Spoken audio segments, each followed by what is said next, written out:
Food. It's a universal constant.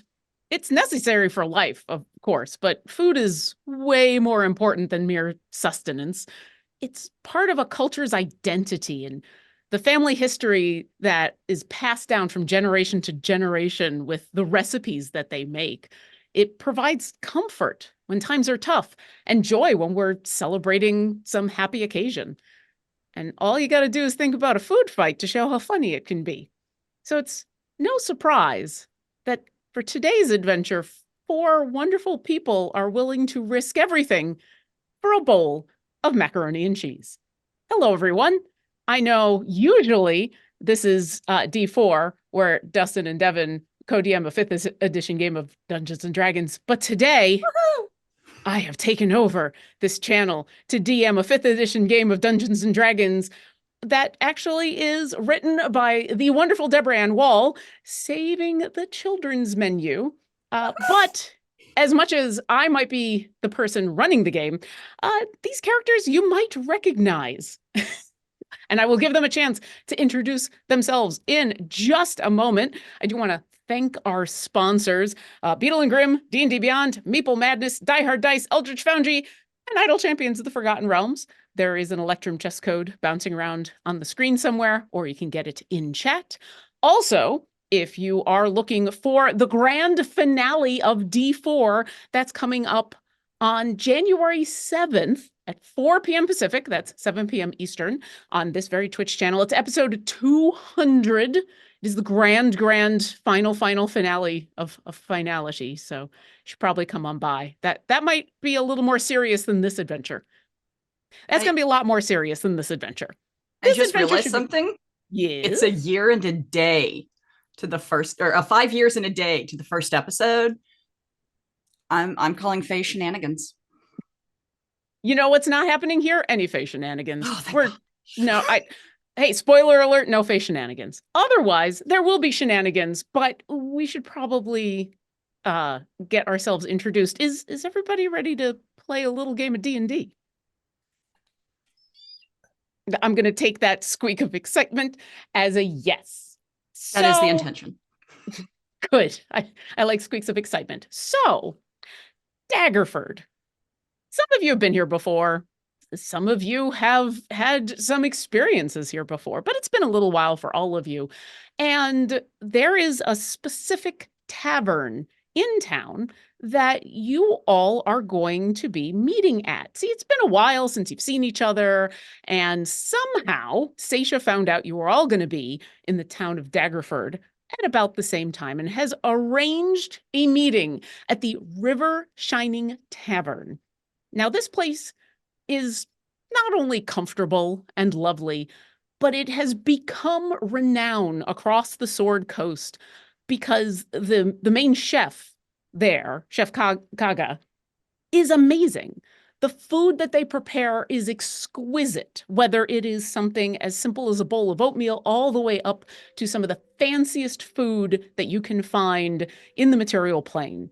And so it's no surprise, Seisha, that you picked this place to come to. You very specifically wanted to bring your friends somewhere nice, and then you'd also heard about this one dish, stumble noodles, that seems to be the speciality that Kaga is known for. But there is a huge menu of options that you can choose from as you walk in to the very comfortable, very homey inn and tavern. Goblin, why don't you go ahead and introduce yourself and who you are playing? All right. I am Goblin Katie, aka Katie Downey, and tonight I am playing my D4 character, Seisha Valispard. She is at this time an Oath of Knowledge paladin and not quite inquisitive rogue, but she's a rogue. She wears very battered full plate mail and carries a large shield that has a huge amber in the center of it. And it basically looks like an eye.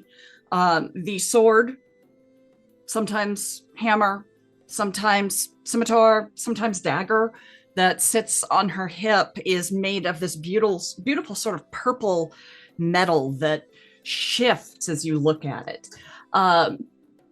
And she is flame-haired, long red hair pulled back in a long braid.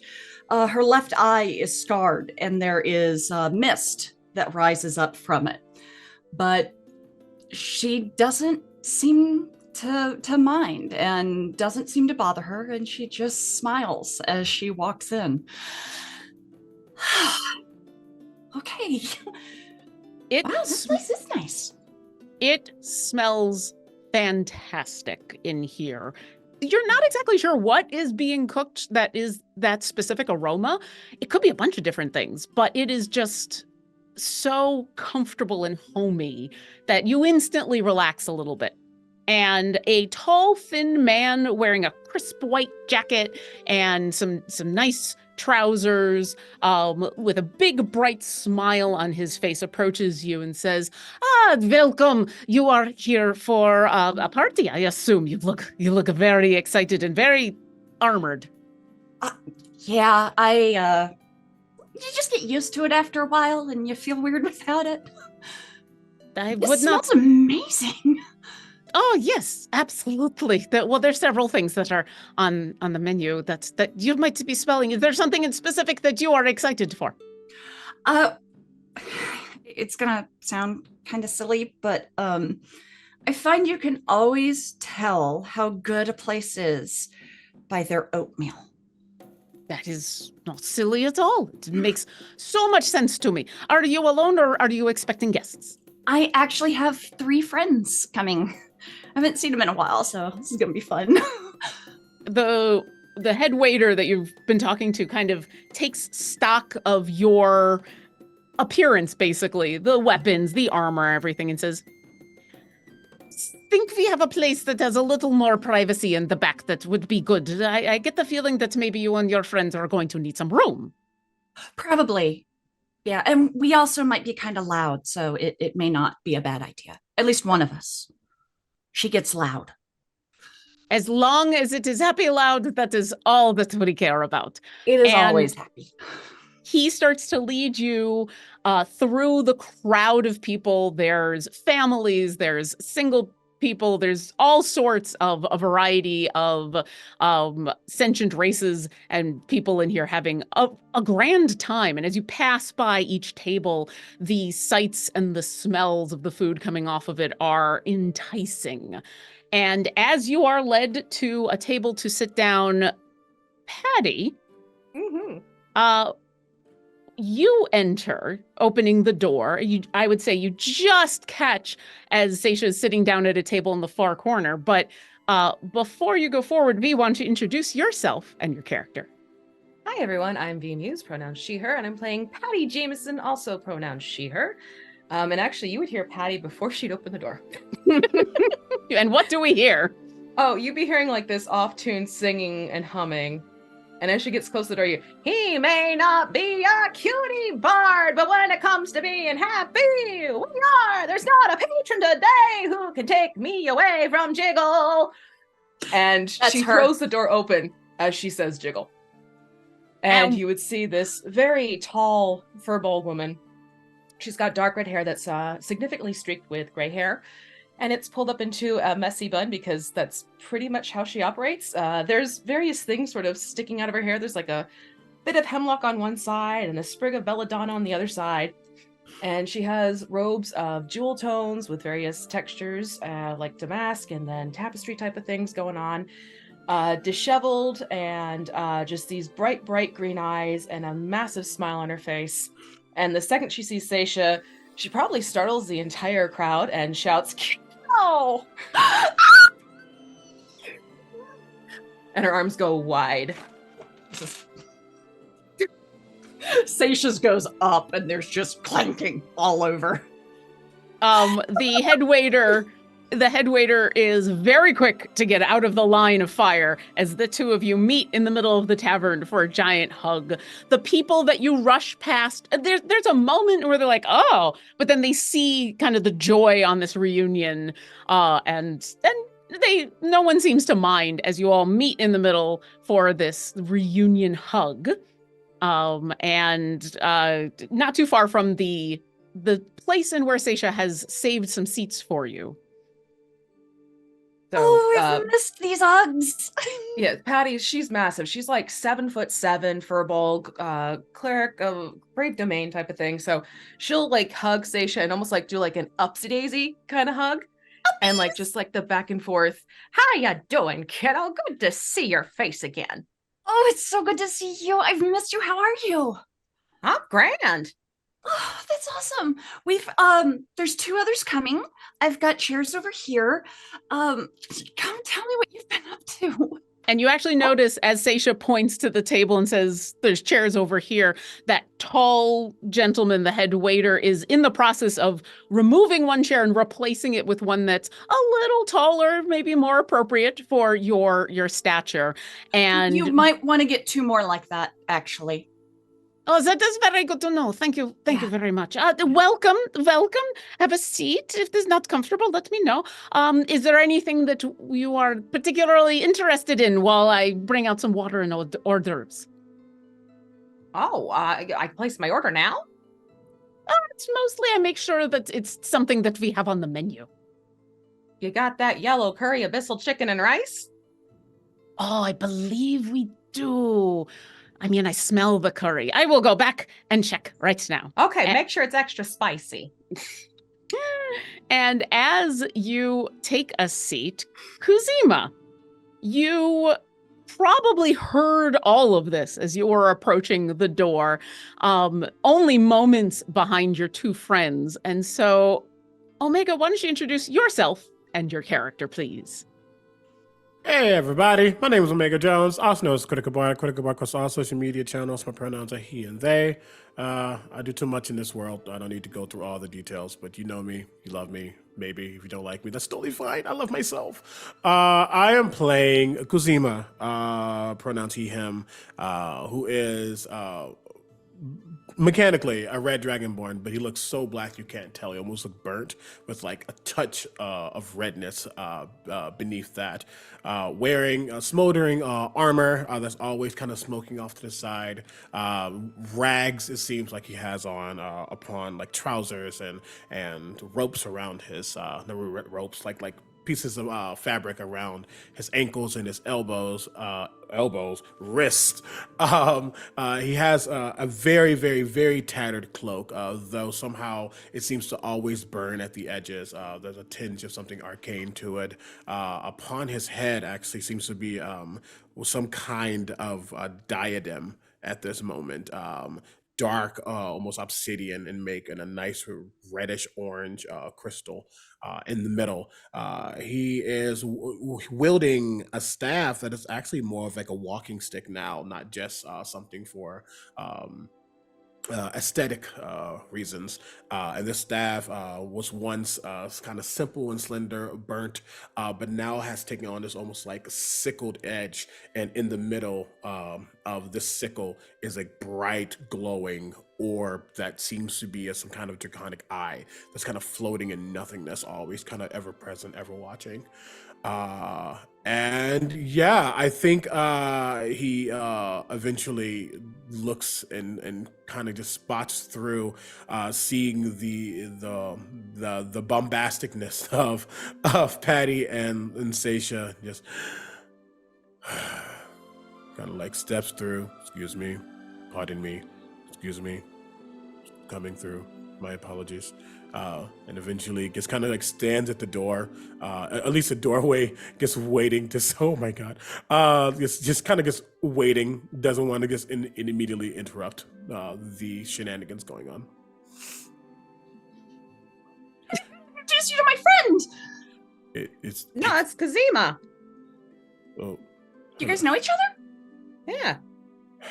Oh, that's even better! Hi! And Seisha jumps up and kind of runs over and stops just short and holds her arms out. Hug? He doesn't move. However, you do see crawling behind his back and down to his shoulder a small little fiery salamander-esque creature, tongue just hanging out, just whee! Immediately jumps onto. Oh, sweet baby. Oh, you're still warm. Hi. Have you been good? Have you been taking care of Daddy? Yeah? Okay, good.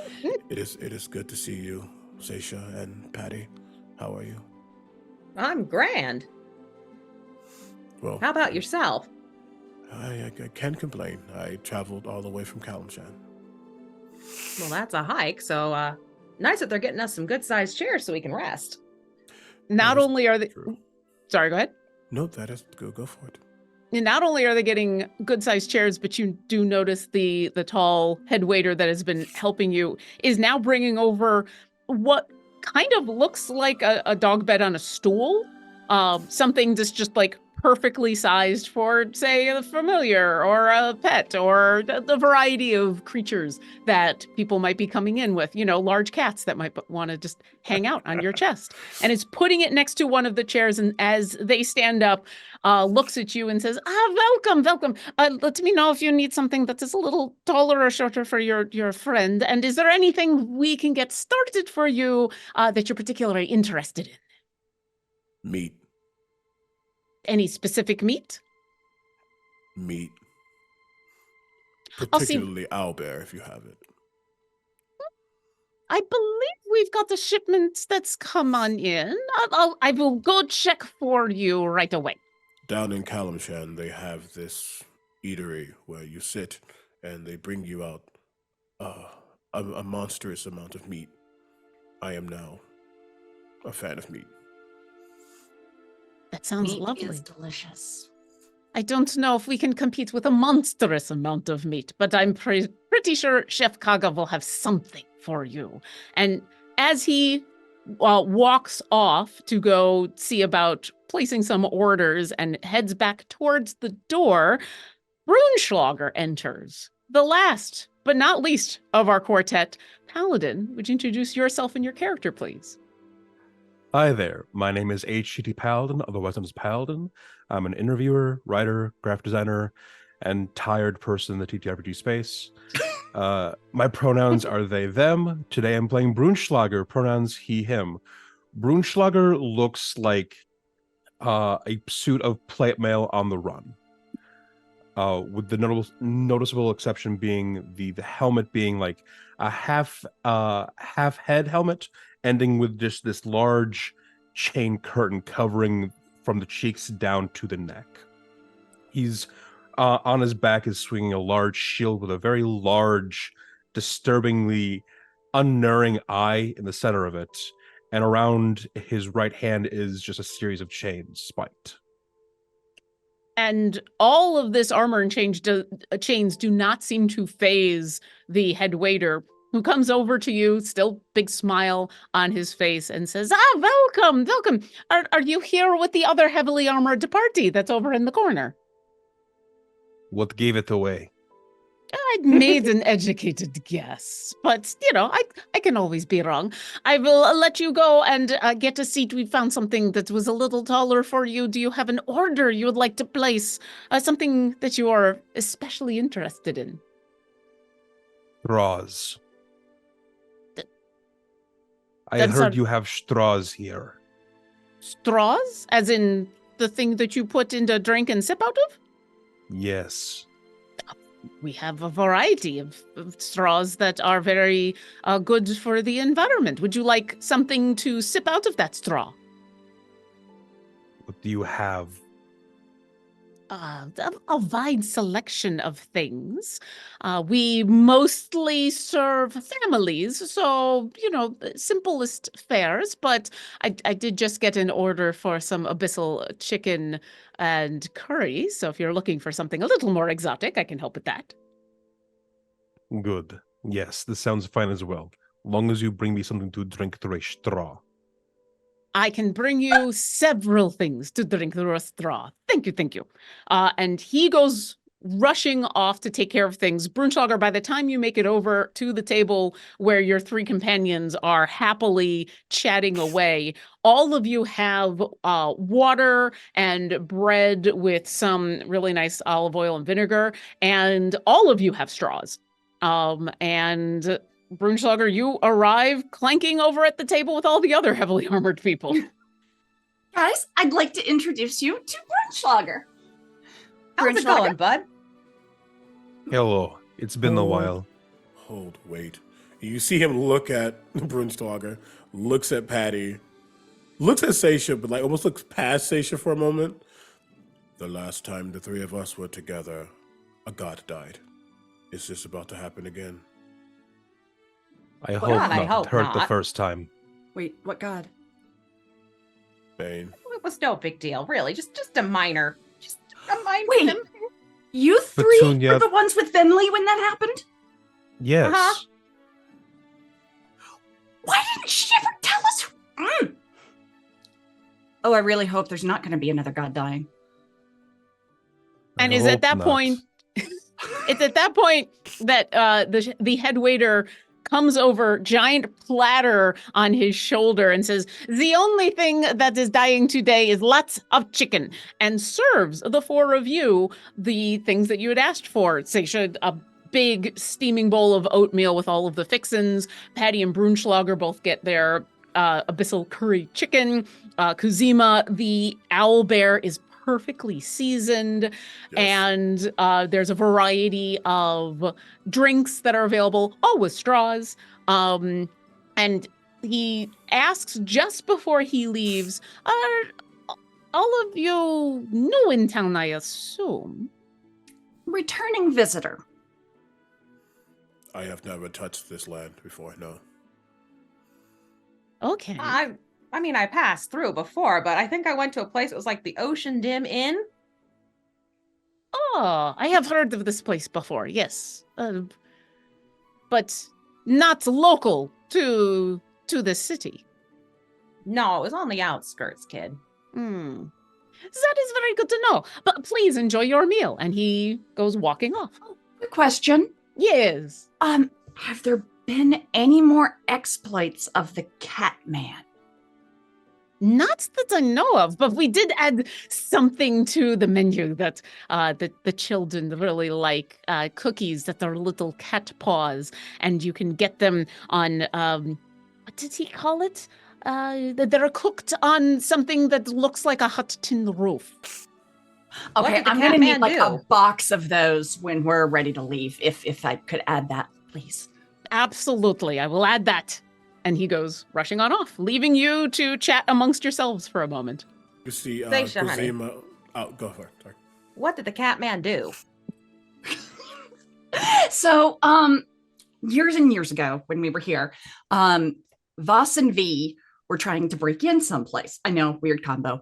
And it ended up where V got caught. And so she told the guards that caught her that she was trying to track someone down and he thought he was a cat. Well, Voss had already broken in, I think, and done what he needed to do or something. And so he came out and the guards were helping her try to find the Catman. And Voss went with it. And thus the legend of the Catman of Daggerford was born. Gotcha. You had to be there. It was great. Sounds it. As they're talking, Kuzima is just like taken a small piece of his meat with his claw, and just like cut it like a very small section, and just put it off to the side. And Zawadi is currently just like chopping and like a turtle eating a strawberry, very much. Do we have to kill this Catman? Is this why we are here? Or, No, he's already dead. do we need to resurrect this Catman and then kill him again, or? No. We're going to let dead Vosses lie. Okay, well.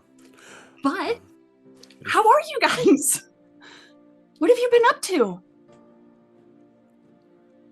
I mean, I've been doing my pilgrimage of grave rubbings. Those have been great. I got a nice book pulled together and everything. Ooh, I'd love to see it later. Sure. Brunschlager, have you been farming? Brunschlager is halfway done with his food already. Without stopping eating, telepathically goes, "I've been pressing flowers. Aww, that's so lovely. I have a lot of daffodils. Mostly daffodils grow where I am, but I have other things too, like tulips." Ooh. I wonder. I would love to get Gariel an anniversary gift. Do you think you could do some columbine and rose pressed floral arrangements under a glass? I mean, I'm going to be honest with you. It's mostly me just taking a flower and pressing it in between the book really flat. So I don't know what you're talking about. Still. But if you want a flower like 1 micron thick, I can do that for you. Yes, exactly. What Yes. type of rose are you interested in? Just a wild rose. By wild, you mean untamed, or do you have like a certain color? Like a non-domesticated rose. One you would find growing in a field, not in a garden. And as Seisha's speaking about this, Zawadi kind of like pipes up, and Kuzima's been focused. Zawadi just kind of climbs over onto Kuzima, goes into this small little pack, kind of rummages through, and like starts to like chew on something, and like spits it out. And as he does, Kuzima's eyes just flash for a moment, and you see as he druid crafts some kind of rose-esque flower from the seed that Zawadi has pulled out. It's akin to that. Exactly like that. Zawadi will then take the flower and give it to Brunschlager. Oh, Great. that was amazing. Good. You haven't lost your touch. I'm now going to press this flower. Do you pull out a book and immediately just go and press a flower? Yes, just immediately. Yes. What kind of? You just immediately right there, flower pressed. It makes that noise. Absolutely. After like a moment, Brunschlager goes, "This is the wrong book, but I have to commit."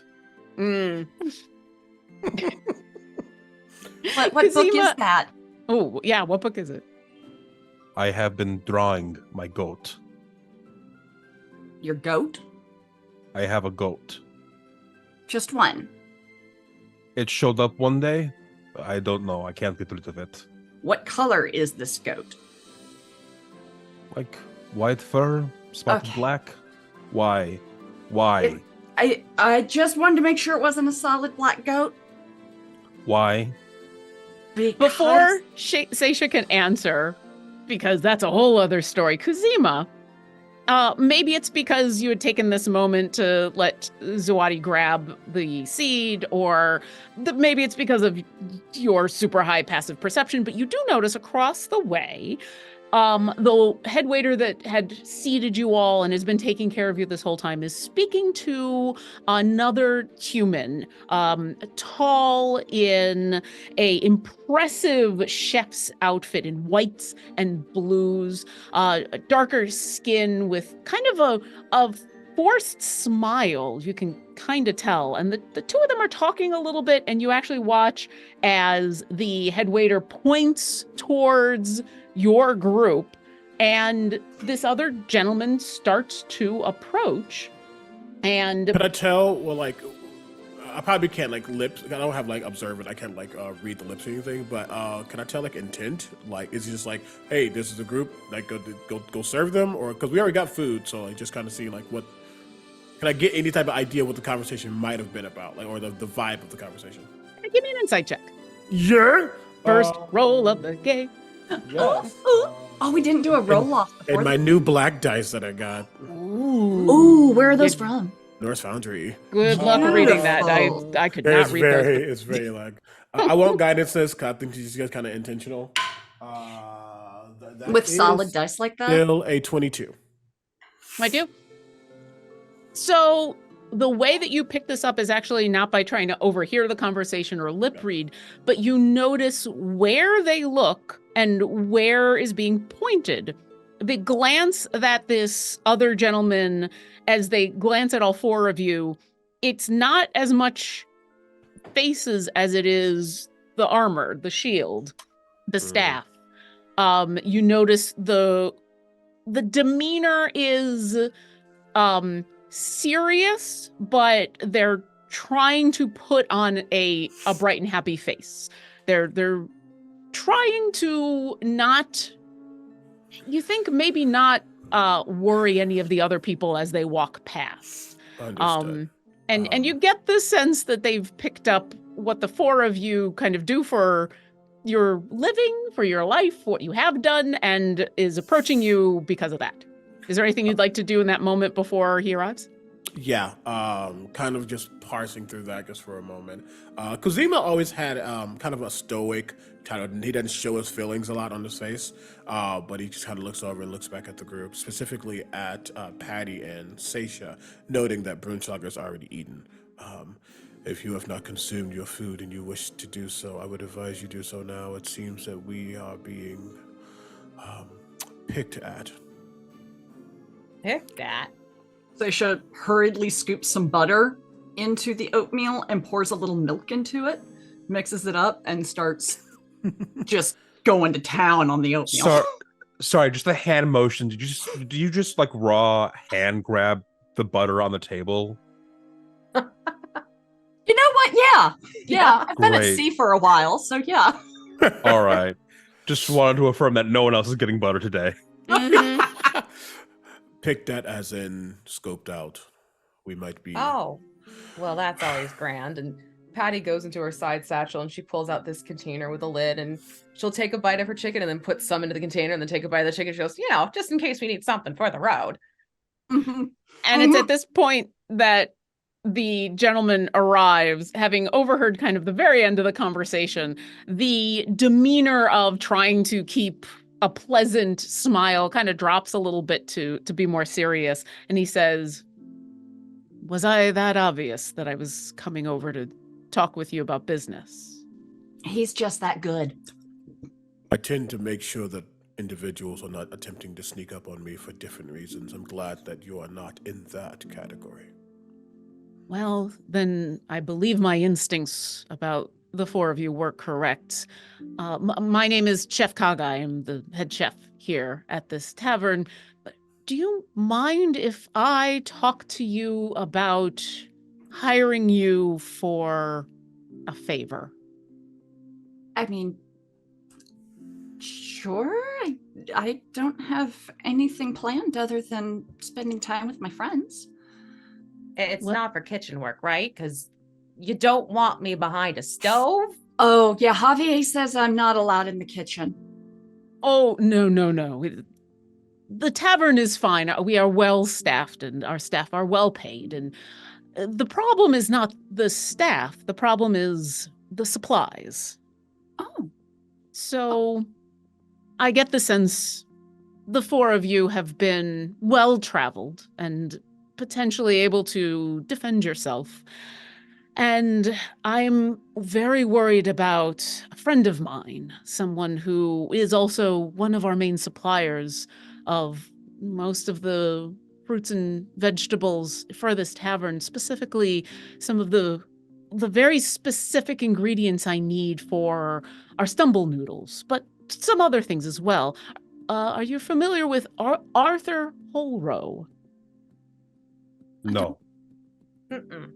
I'm assuming a history roll would not. Is this a local person or can I make a history check? It is a local person. Okay, then so, no.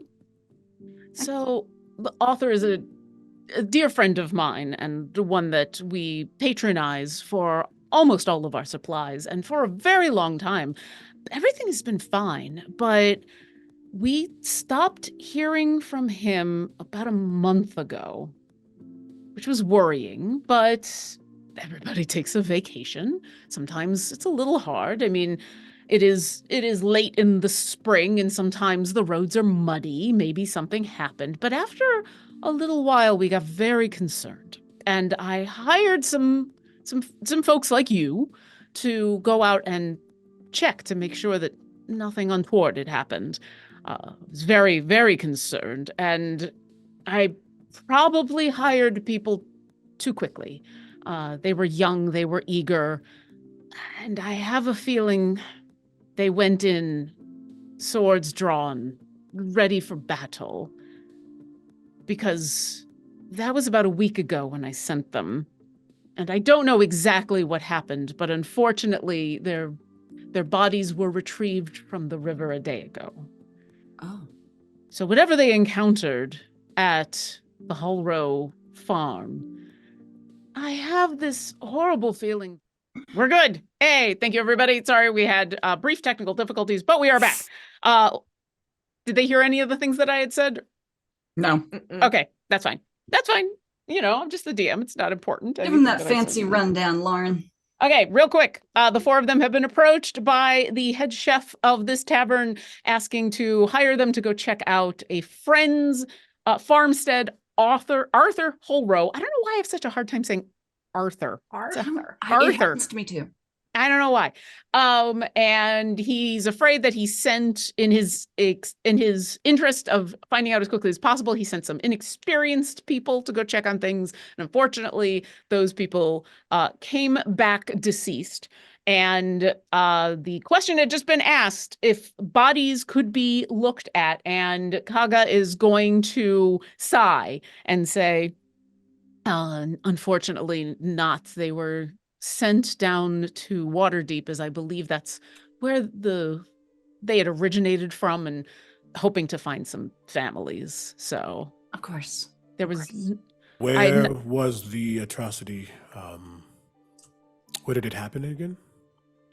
Well, I had sent them to the Hullrow farmstead, which is not very far from here. It's only about an hour or two by foot. I can give you directions. It's basically follow the river. It's a wonderful farmstead, and as far as I know, there shouldn't be any problems, but obviously there is. You may not be able to speak with those who have passed, but the plants in nature also speak. So if that was anything to note, that could be. Are you three willing? I feel like they could use help. I highly doubt the Lord of Fire sent me up to Daggerfoot just to have commune. I love the idea of it, but things tend to happen in tandem. Yes, they do. Well, I'm French sure lager? Jiggle wants me to figure out what's going on here, because, you know. Yeah. Brunschlager, are you bored? Feast and the fight. Let's go. Excellent. Well, hopefully no fight, unless it's absolutely necessary. If you can figure out what's going on, my main concern is my friend. Right. Hopefully everything you find has been figured out. And you what can did- see on the look on his face, he doesn't even believe it as he's saying that like this is him holding on to a slim hope. What and he does your says, friend look like? he is. Human, about mid-size, shaggy brown hair. He and his family are very attuned to nature. So probably wearing normal farmer's clothing. He has a family at this location as well. As far as I know, no. Most of his family have gone off to other pursuits. Okay. And so he runs this on his own. However, well, He's trust good. me, he is a very, very talented man. And one of the reasons that I enjoy getting my produce from him, not just because of him being a friend, the stuff that he sends are of a particularly high quality. In fact, one of the reasons that, I don't know if you've heard about our stumble noodles, the macaroni and cheese dish, the kids around here really love it. But when I get just the right cheese from Arthur, it's magical, the things that I can do. I happen to have the right training to be able to do those things, but, you know, it also comes from the cheese. So if first priority, absolutely find out what happened to my friend, make sure he is okay. If everything is taken care of and you are able to return, would you also pick up a few things for me? Just a few. I will absolutely pay you whatever you are looking for, and I will then make the finest stumble noodles you have ever tried. I will do this, and for payment, if everything goes well, I would like a bowl of the stumble noodles.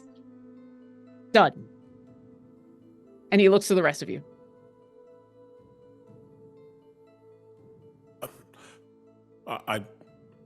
I'm going to be the one that seems rude, so I will not speak. You want money, don't ya? No, I just don't care about the other aspects. But if I can help in some way, I will. I don't need the payment. You I'm see all for a that good hunt and gather. you see Kaga is actually kind of happy with that, and you almost see on his face as you say that like a satisfaction, like, oh, this time maybe I've picked the right people to send. But looks over if whatever I would get can be split amongst the three of them, then so be it. Absolutely, 100%. Whatever you need. My concerns are only to find out from what's gone on with my friend. And he reaches into his pocket and pulls out a little flip book of paper and a pencil and quickly scribbles down a few things and hands it on over and says, as I said, if everything is okay, you can return with a couple of things that would be excellent. I'm really interested in a wheel of his cheese, aged exactly 7 seasons. That's where the real magic is. But I also need some of the mustard seeds. I believe he's got a specialty garden for that. And the milk that comes from his cows, it's the finest milk I have ever tasted. And those 3 things are absolutely necessary for my special stumble noodles. Now, if you cannot return with that, and all you can return with is information on what happened to my friend, that will get you all the payment. But without that, I can't make the stumble noodles. Yeah, And that shouldn't be a problem. I wrote it all down here in my scroll. and I wrote it into our little Berkshire chat. He also pulls out a piece of paper and gives you some very quick directions to the Hullrow farm, which are pretty much exactly what he said. You're going to head north following the river. It's going to take about an hour of walking. You're going to go off the path a little bit to the farmstead, and it should be obvious to see from the road. And it's kind of a gorgeous spring day outside, so you don't think it's going to take too long to get there. And as he hands over those directions, he says, "Is there any other information I can give to you before you go? I'm afraid I don't have much, but anything I can think of is yours." We can talk after. For my payment, I'm just going to want names of the people before. Just, that's something I kind of need to log for the big guy. He looks confused for a second, like he doesn't really understand, but he nods and says, I can find out those names for you by the time you return. Absolutely. Much appreciated. Shall we? Looks over at Brunschlager, you've said nothing for most of this. Runeschlager's been just sipping away at the different drinks. I want 50 Like of these. everyone's. Like, just reaching over and taking everybody else's drinks and trying them. Do you know how hard it has been to drink liquids with this on? That's fair. That's fair. Yeah. Can we get a couple straws to go for my friend here? Absolutely. Yes. And you said you wanted 50 of them? 50. Absolutely. I can have them ready to go as soon as you return. They're very environmentally friendly. When you're done with them, just they turn back into the mulch that is used to grow everything else. Oh, that's nice. And he'll provide with you 3 straws of 3 different sizes that you think 2 of the smaller ones are for like water and other regular drinks, and the bigger ones are maybe for like if you're drinking boba or something. And hands them on over and says, "It's early enough in the day. I would ask that you go today if that's possible." What else would we be It's doing? fine. I don't want to assume anything, but that is excellent. Thank you so much. And he'll leave you all to finish your meals. And if there's anything else you'd like to do, let me know, or we can get on the road. Yeah, I think he has like a small little like leather, like a more solid pouch, and he puts a couple of the owlbear flanks in them, just to half of the road. Honestly, what happens is like he gets like 3 of them, and then Zawadi just sits on each of them and just dries them out as much as possible, and then stores them away. Um, I am ready whenever you are. Brunschlager's going to hand the flower over to Seisha. Oh, it's perfect. Thank you. And she pulls out a book and opens it and carefully puts the flower in it, closes it, and you see on the spine, Tusk Love Volume 1. And she puts it back in her pack. It Somewhere, stained my sketchbook. somewhere on a different plane of existence, in a tavern that is being used as a legal fighting pit, there's a dragonborn cleric who suddenly goes, "Wait, I wanted that book back eventually." And then the camera kind of pans away from that little cut back to all of you. It's been an hour and a half later. Look, doodle doodle doo, and you have all arrived at the homestead of Arthur Ulro. The directions were not only simple but accurate. As you leave the path to follow the river, you eventually arrive at this lush area. There's a huge hill that is kind of framing this whole homestead. There's gates around that are keeping penned in a bunch of farm animals. You see happy pigs and goats kind of walking around. Some of them come up to you and are perfectly friendly. Closer to the actual large homestead itself, the house, you see chickens and a couple of turkeys and some geese. You see actually along one of the fences as you're walking on up, and a very large fuzzy cat, long-haired cat that just kind of eyes you as you go by, but will accept scritches if you go for them and kind of heads off. And as you're approaching and see this whole farmstead, let's get a round of perception checks from everybody. And I will ask for those numbers individually. Okay. Let me check out what my perception is at this point. Paladin? I got one of them fancy 19s. Ooh, 19. And Patty? Spiffy 21. Ooh. Well, all right And then. Kuzima? Uh-oh. I did guidance. It's just funny. 36? Okay. All right. Seisha, All can you right, beat a fuck me, I 36? guess. Oh no. I can't beat a 36 at level 18. What did you get? I got a 14. Excellent. All of you notice a few things as you are arriving. First off, the house is huge and gorgeous. It's one of those older buildings that's obviously been around for a few generations and has been kept in very good repair. You also notice attached to it, kind of from where you're walking up to, towards the back right side, there's a greenhouse attached to this building that is shining in the mid-morning sun.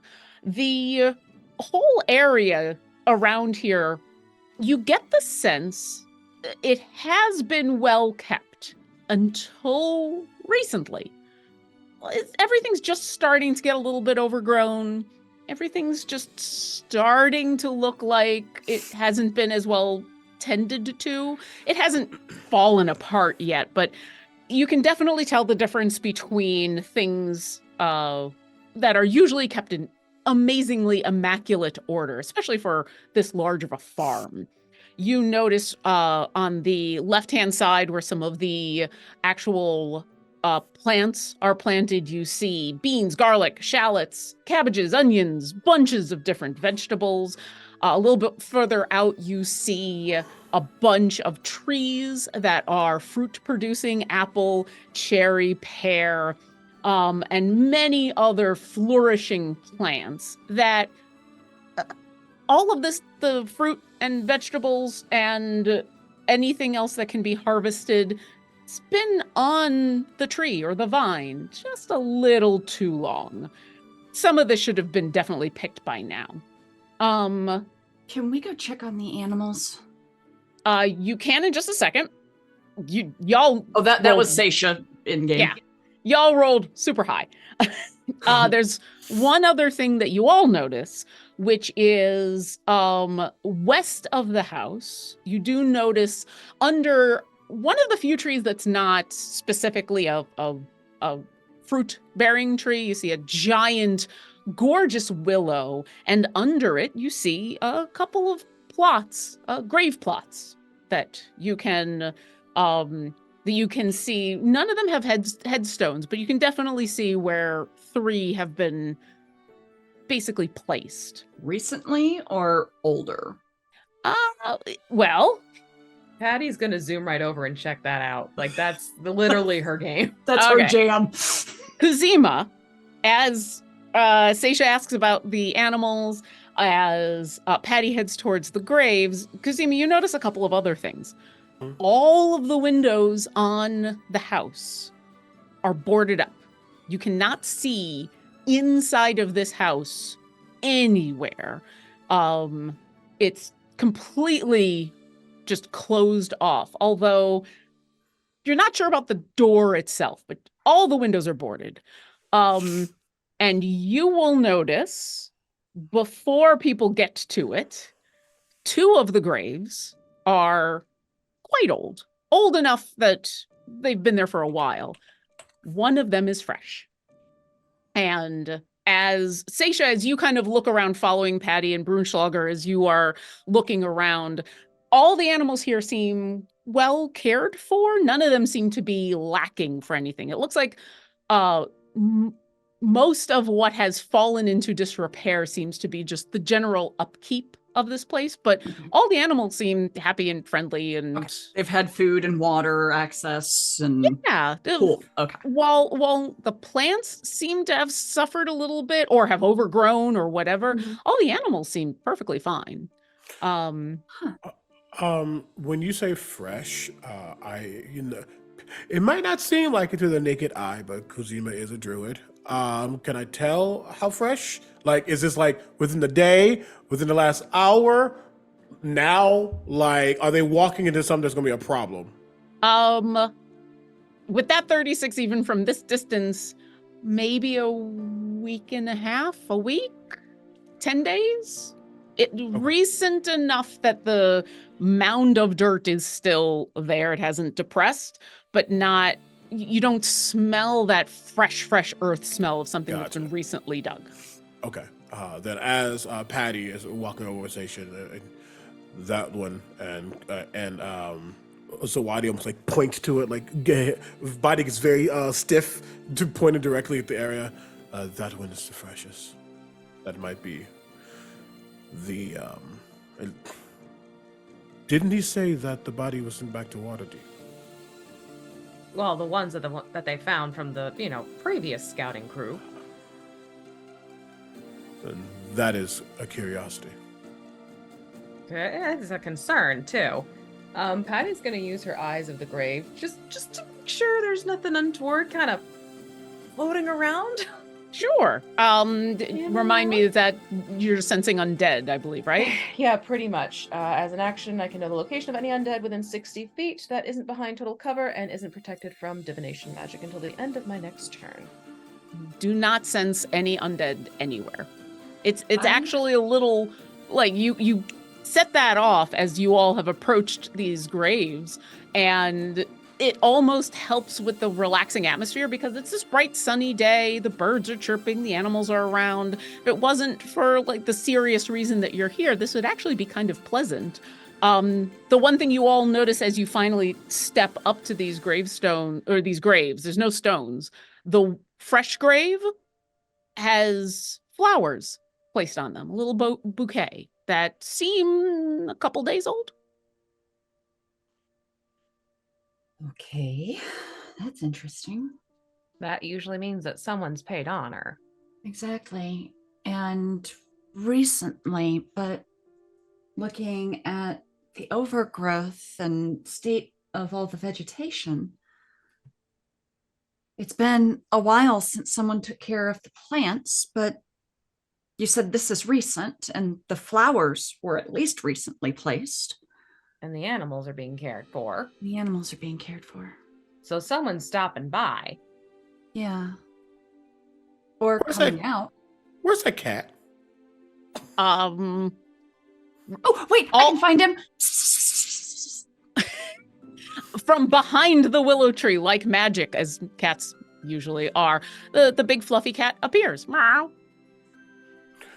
I'm not making the cat sounds because we're gonna get 3 of them in here. Yeah. That's fair. Totally fair. Mine is right here. It's Listen, like I heard the sound. I have a lot of jobs as Don't. your DM, and if that means I have to make all the cat noises so that those of you with cats are safe, I can do that. Yes.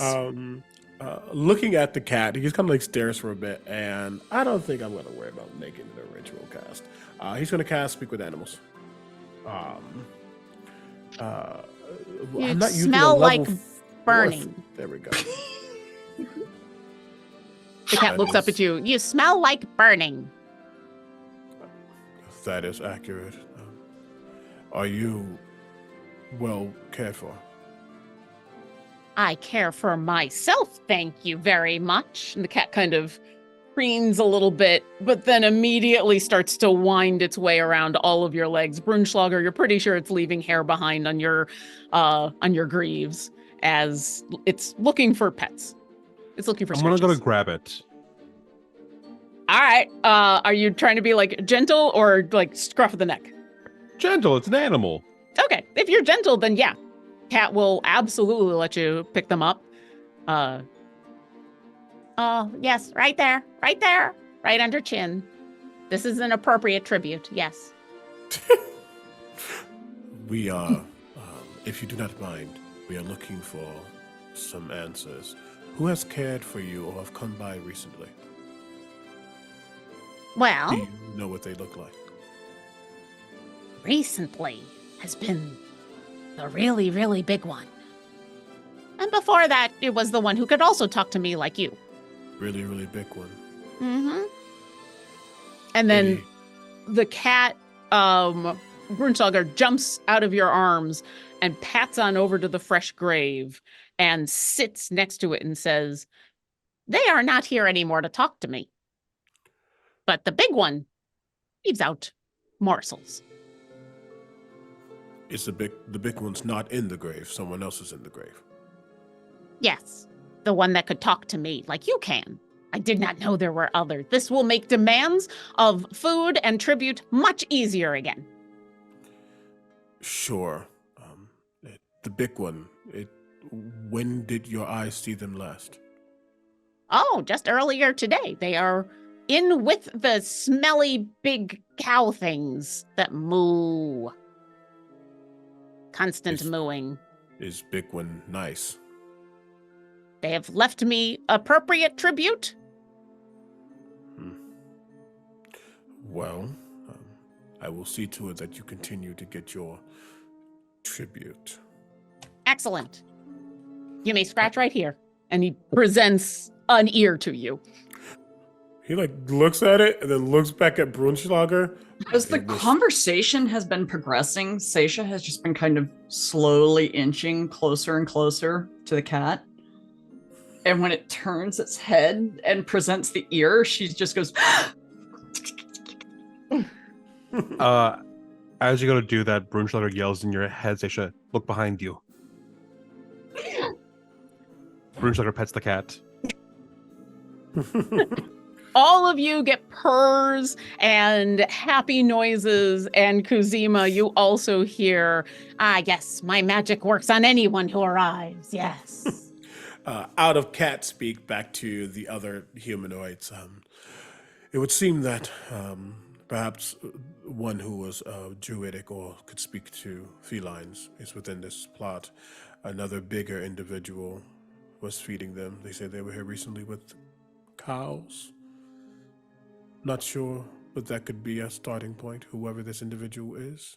Kuzima, I will say at this moment, I'm gonna let that 36 ride, as Yes! you've been told about cows. You actually, yeah, you do hear mooing coming from the opposite side of the house. You can't tell if there's a barn back there or if there's just cows around, but now that you're clued in, yeah, you definitely hear the sound of milking cows, of I think cows that can be milked. fair, and I think shifting that, then he says, and the big one that is surrounded by cows. Perhaps that is where we need to go, unless there is. And he points back to the grave, looking at Patty. I mean, they might have information too, if that is what you wish. But I mean, always. But yeah, let's see what our moo cow friends have to, well, I guess in your case, say, or maybe there's someone with them. we will find out. The cat is still presenting ears at you, but it sounds like you're headed around towards the sound of cows. I think yes. Zawadi is going to be playing with the cat. Kazima, you very clearly hear, toys! And there's a leap. And then as the two of them play, it's kind of obvious that maybe the cat is more into hunting than playing. And you think this might not be just a pet cat. This might be a mouser as well. Fair. But I trust Zawadi to be fast enough. Yeah, Zawadi is just kind of doing, like, come get me. Go over here, come get me. Kind of that vibe. Yeah. Are you all heading just around the house towards the sound of the cows, or are you going anywhere else? I'm gonna kind of hang back, and I want to inspect the porch and just try to see if there's any sign of someone coming in and out of the house. Sure. Give me an investigation check. I'm gonna make my way around and check all the doors. Making my way. Okay. We'll say you kind of hang as Downtown. all four of you are heading around the house, you kind of hang back a little bit to investigate the front porch, and then you can follow them to stay all together around the house, but you'll be the last one around. What'd you get? 27. Oh, just a little 27. The front porch looks like a lot of the other parts of this farmstead. Nice and at least well cared for on the outside, but maybe a little dirty, like it hasn't been swept in a while. Mhm. You do also very clearly see the windows in the front boarded from the inside, so you cannot look in. Right. The door itself doesn't look different in any way. You can't quite tell whether... Can I see tracks in the dust on the porch? No, you cannot. Perfect. And as you come around the side, you do see two other things with your investigation check. The windows on the side, also completely boarded up, including the ones on the second floor. This is a very tall house. You also come across a bunch of plants that you recognize, if only because Chef Kaga has asked specifically. You do recognize some 3-foot-high mustard plants growing on some a few raised beds on the side of the house with a bunch of different herbs. I'm just gonna take some of them as we're making our way around. Okay. Give me a nature check. No, that's gonna go well.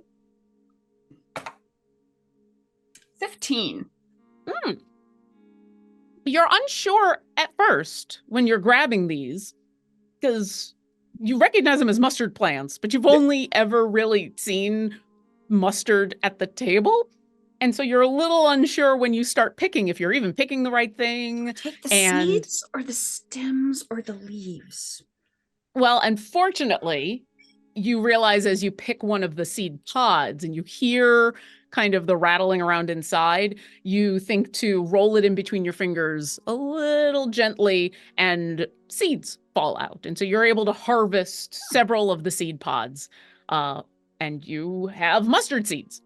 And as you pick this and start to make a beeline for your friends who at this point have come around the back of the house, the rest of you, while this is all going on, you come around to see that there is a very large barn attached to the back of the house.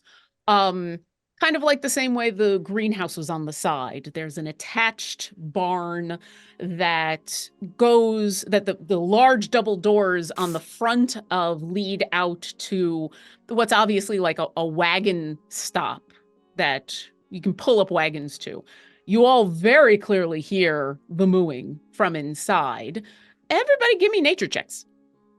Or I should say, the 3 that just came around, give me nature checks. That's a 6. It's That's a 6. 7. That's a 7. From the druid? Right. Hold on. All Your right, druid is hey, as good as my ranger. Listen, it happens. Brunschlager, what did you get any better? Really happy I'm playing a high-end character. I got an 18. Excellent. Ooh. You know, sometimes you have to remember that some of those skills are int. As you all walk around and start to approach this barn, Brunschlager, this actually makes a lot of sense. You wanted to be a farmer. You are a farmer. You're very familiar with kind of the natural sounds of a farm. We And are while farmers. the mooing of cows Get is out. No, stay. I want more. The mooing of cows, totally normal. You also recognize that sound. It's not just cows happy, it's cows being milked. That's the relief that they moo when they're actively being milked. Yeah. All right.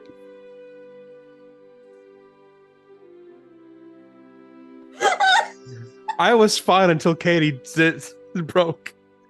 I was good until Katie. Listen, what happens in the backstage chat stays in the backstage chat. Never fall. There's I'm a too reason sick for this. I'm overheating. as much as I've been nervous about running this adventure for a while, I've been more excited about running for these specific people. And as much fun as y'all are having watching them, Oh yeah. my god. Oh man, relieved cows. What an Yeah. adventure. I know, right? You right there, Katie? We good. We're good. here. Go on. What would y'all like to do? Exactly, V. Brunschlager telepathically, I hear cows.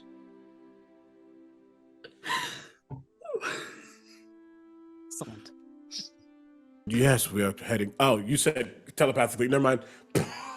I'm not Yeah. yet. All of us? Yeah. Okay. Oh, okay. I didn't know who it was too. Sorry. Clank, clank, clank, clank, clank. We're heading. Yes, to cows. Found They're mustard. being milked. Okay, well, hopefully that means that someone's actually there then. How do we Is want this to do all telepathically, or is some of this out loud? that? I think the rest of us are out loud. Patty would be out loud. Okay. Frankly.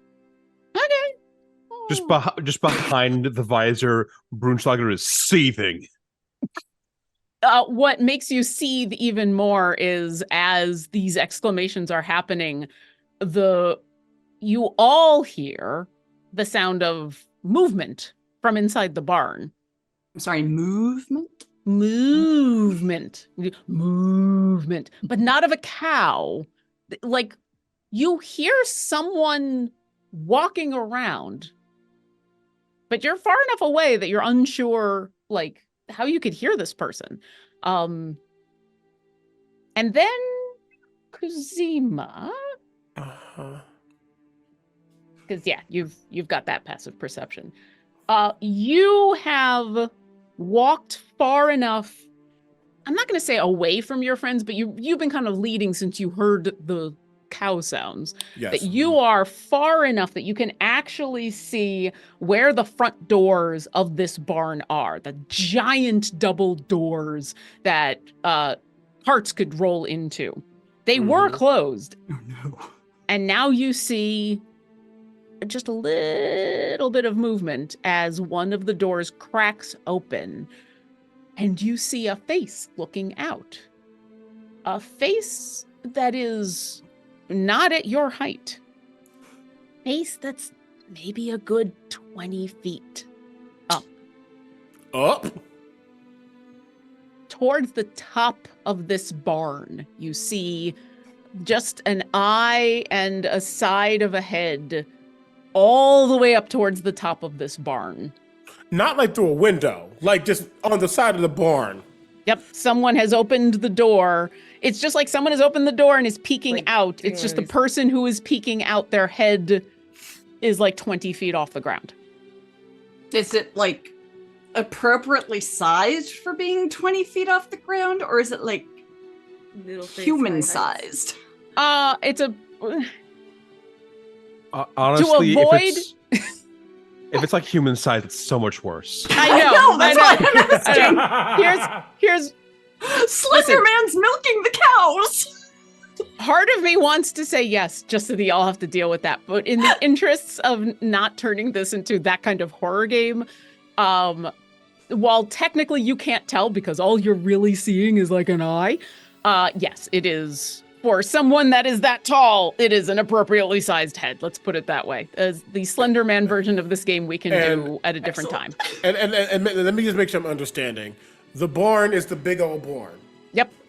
Something is tall enough to be seen at the top, In- or Yes. there is like an opening up there. It's peeking out through the open doors. Yes. There's a giant peeking out the doors of the barn. Okay, I'm trying to Brunschlager make. waves.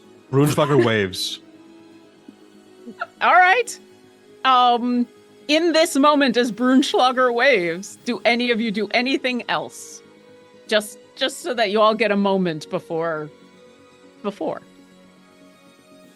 Going to divine sense. Just don't think it's going to ping anything, but Okay. celestial, fiend, or undead. Does not ping anything. Cool.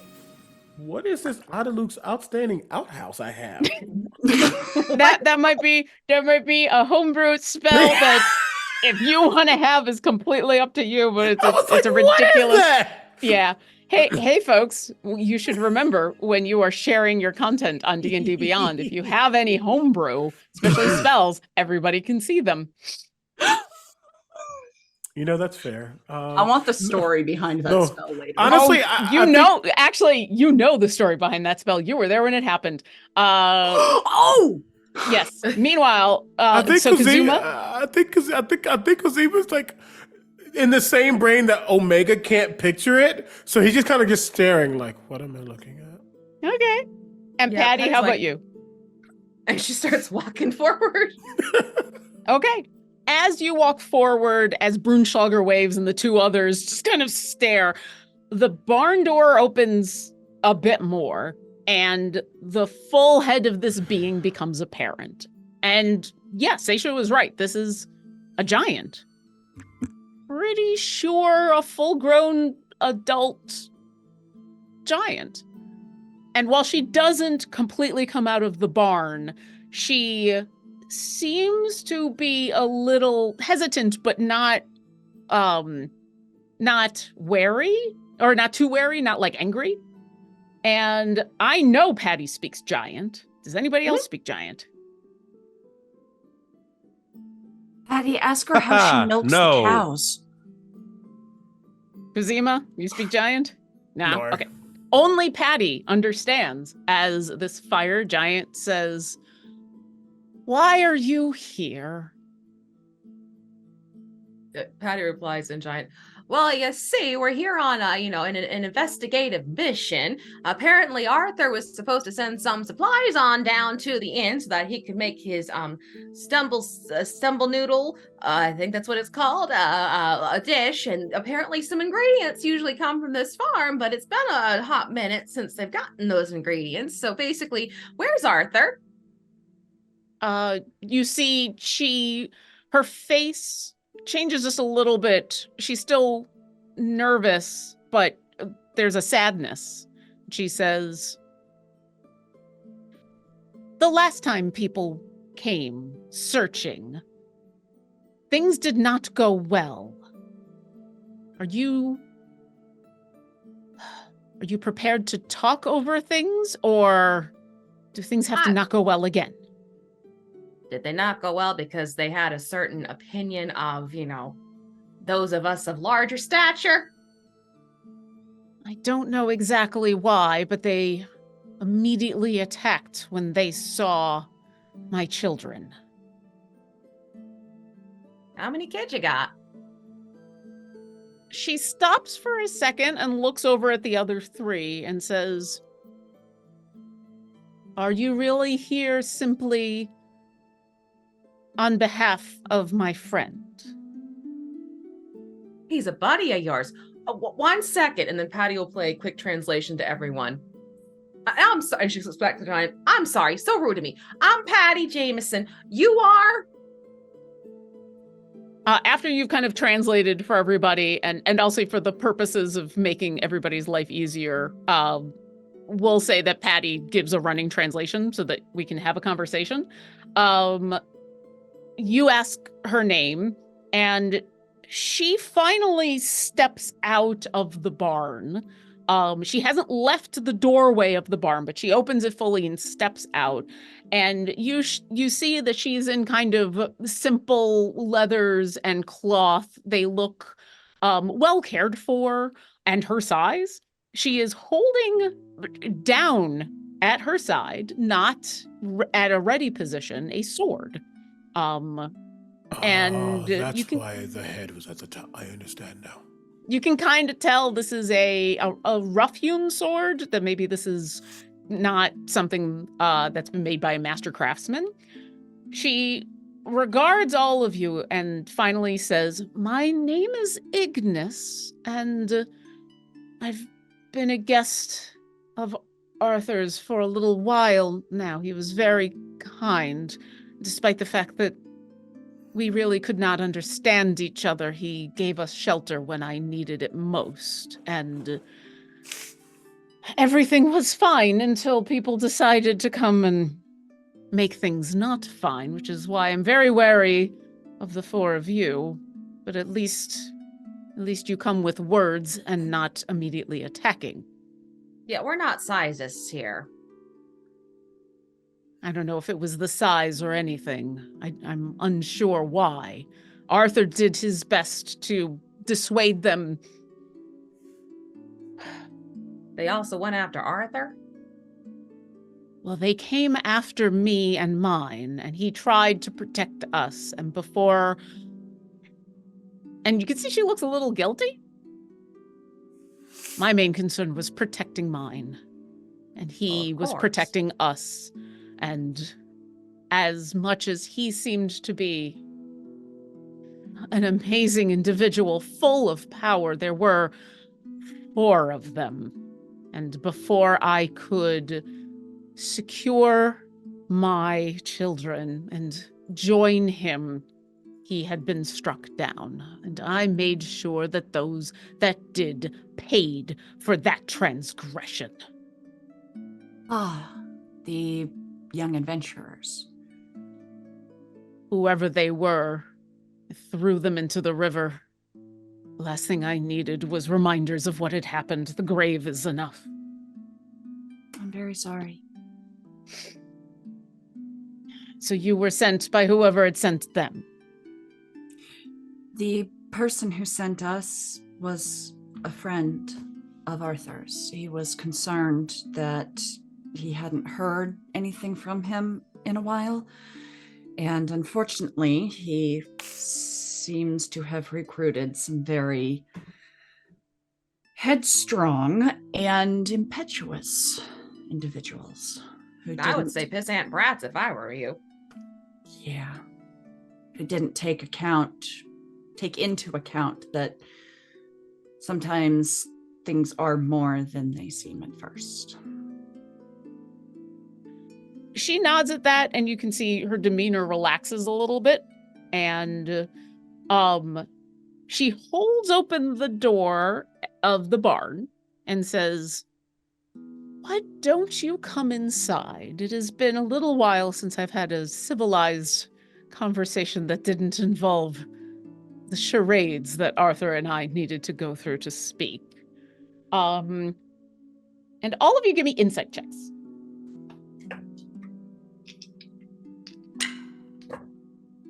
The 28 for Patty. Twinsies. It's both of you 28? Nice. And Seisha? 31 with a natural 20. Hey! And Bernschlager? I want you all to know that I had advantage and +1. 18. I'm proud of that 18. It's a really good 18. All of you notice this, and then I'll give Seisha a little bit extra. She does relax a little bit that she's now talked with all of you and has invited you in, and you don't. She's still on guard, but now you think it's not from any of you. You kind of notice as she opens the door to invite you in, she scans the horizon, and as she sheathes the sword at her side to get it out of the way, the sheath itself is kind of rough, like it's been kind of cobbled together, but she kind of keeps her hand close by it.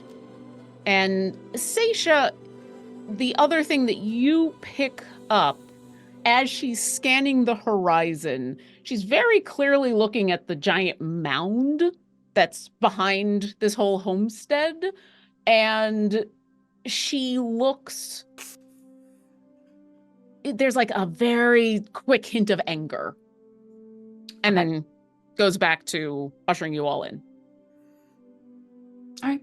I am going to, can we, I don't think we can communicate with each other through Brunschlager's bond, right? That's up to Brunschlager. I believe you. Let me check the text, actually. I don't actually know, because we never tried that. What a fringe case. Yeah.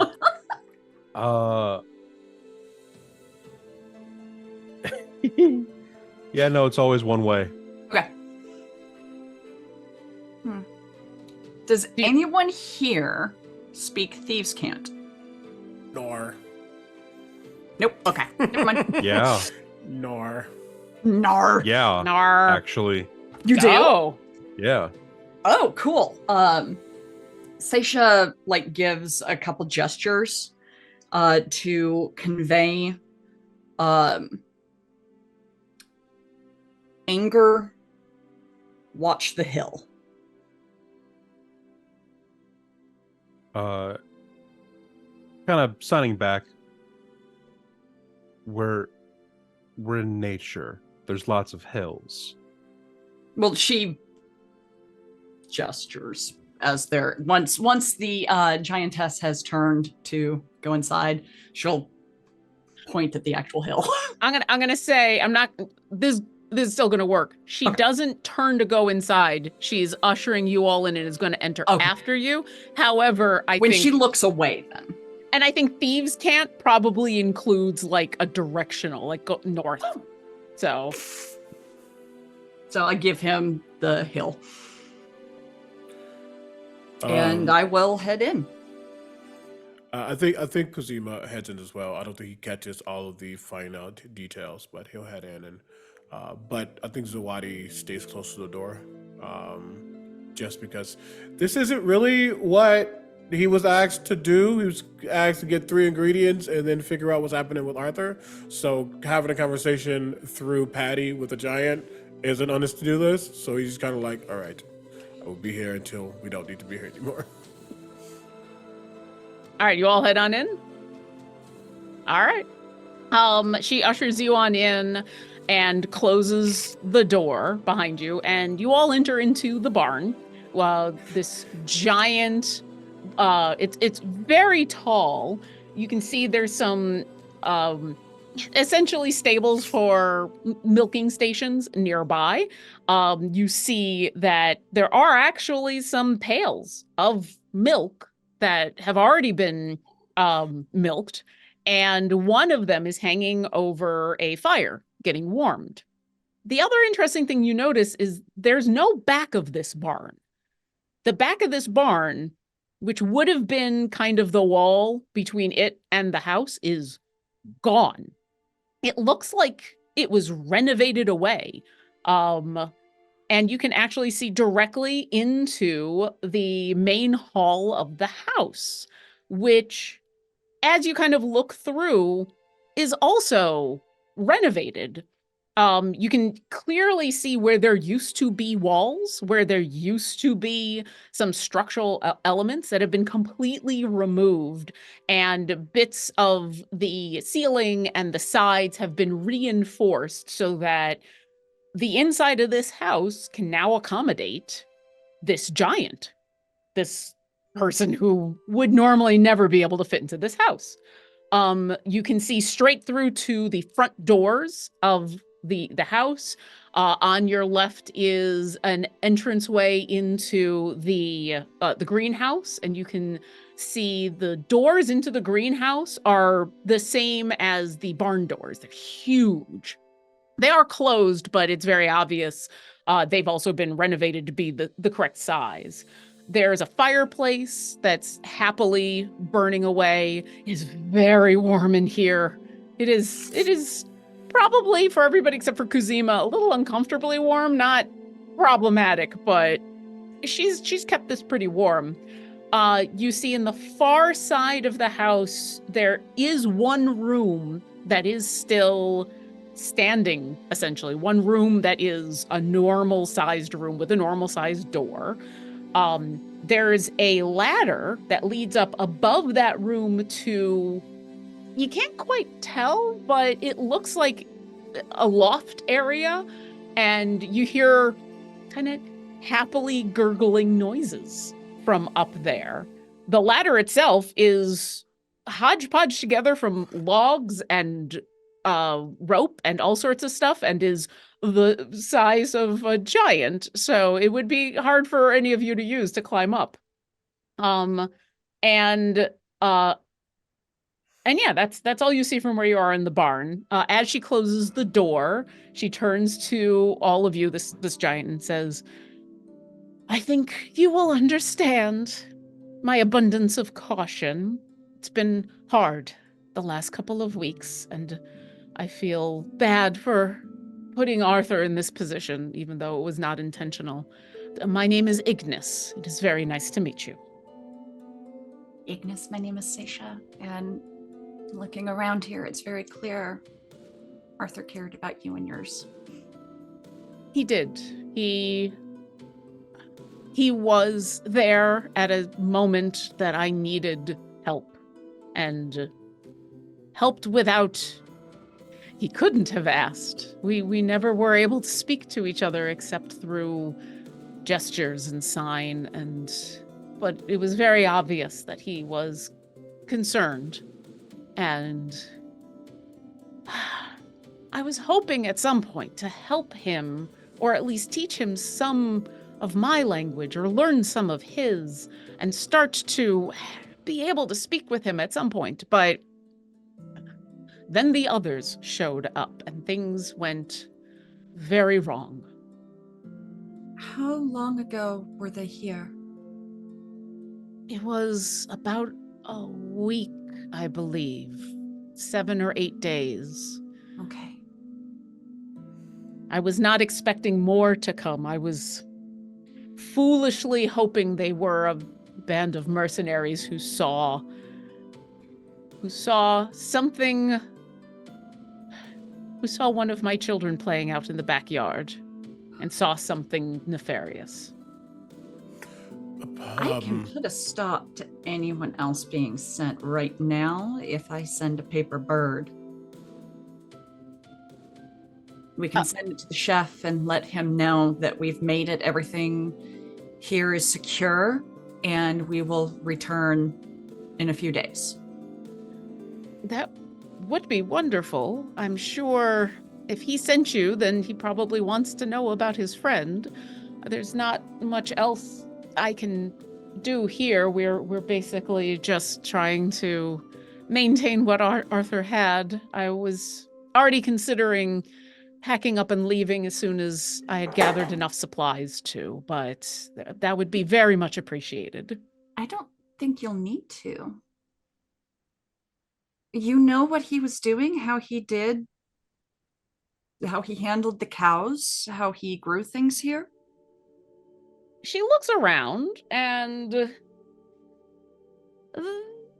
not everything. I've never been a farmer. My former position was more of an administrator than anything. I was able to learn from him a few things, and the milk was important. And as she's saying this, you actually hear the happy gurgling from upstairs of what would normally be child speak, but it's obviously coming from from some figure that is not the size of a human child. And you hear Pudel, Pudel, Manji, Manji, Manji, Pudel, Pudel, Ima, Ima, Ima. And I'll say, Patty, as Mhm. you have been doing all this translating back and forth and speaking giant for everybody, this isn't exactly giant. This is like when children are first learning how to speak and they're getting the words kind of half right, and they've mostly made it, and you're pretty sure that what this child is saying is they're calling out to their mom and they're asking for a bottle. And as that happens, Ignis holds up a hand and says, I don't know if there's anything else that you need, but I need to attend to them. The house is yours. Please don't.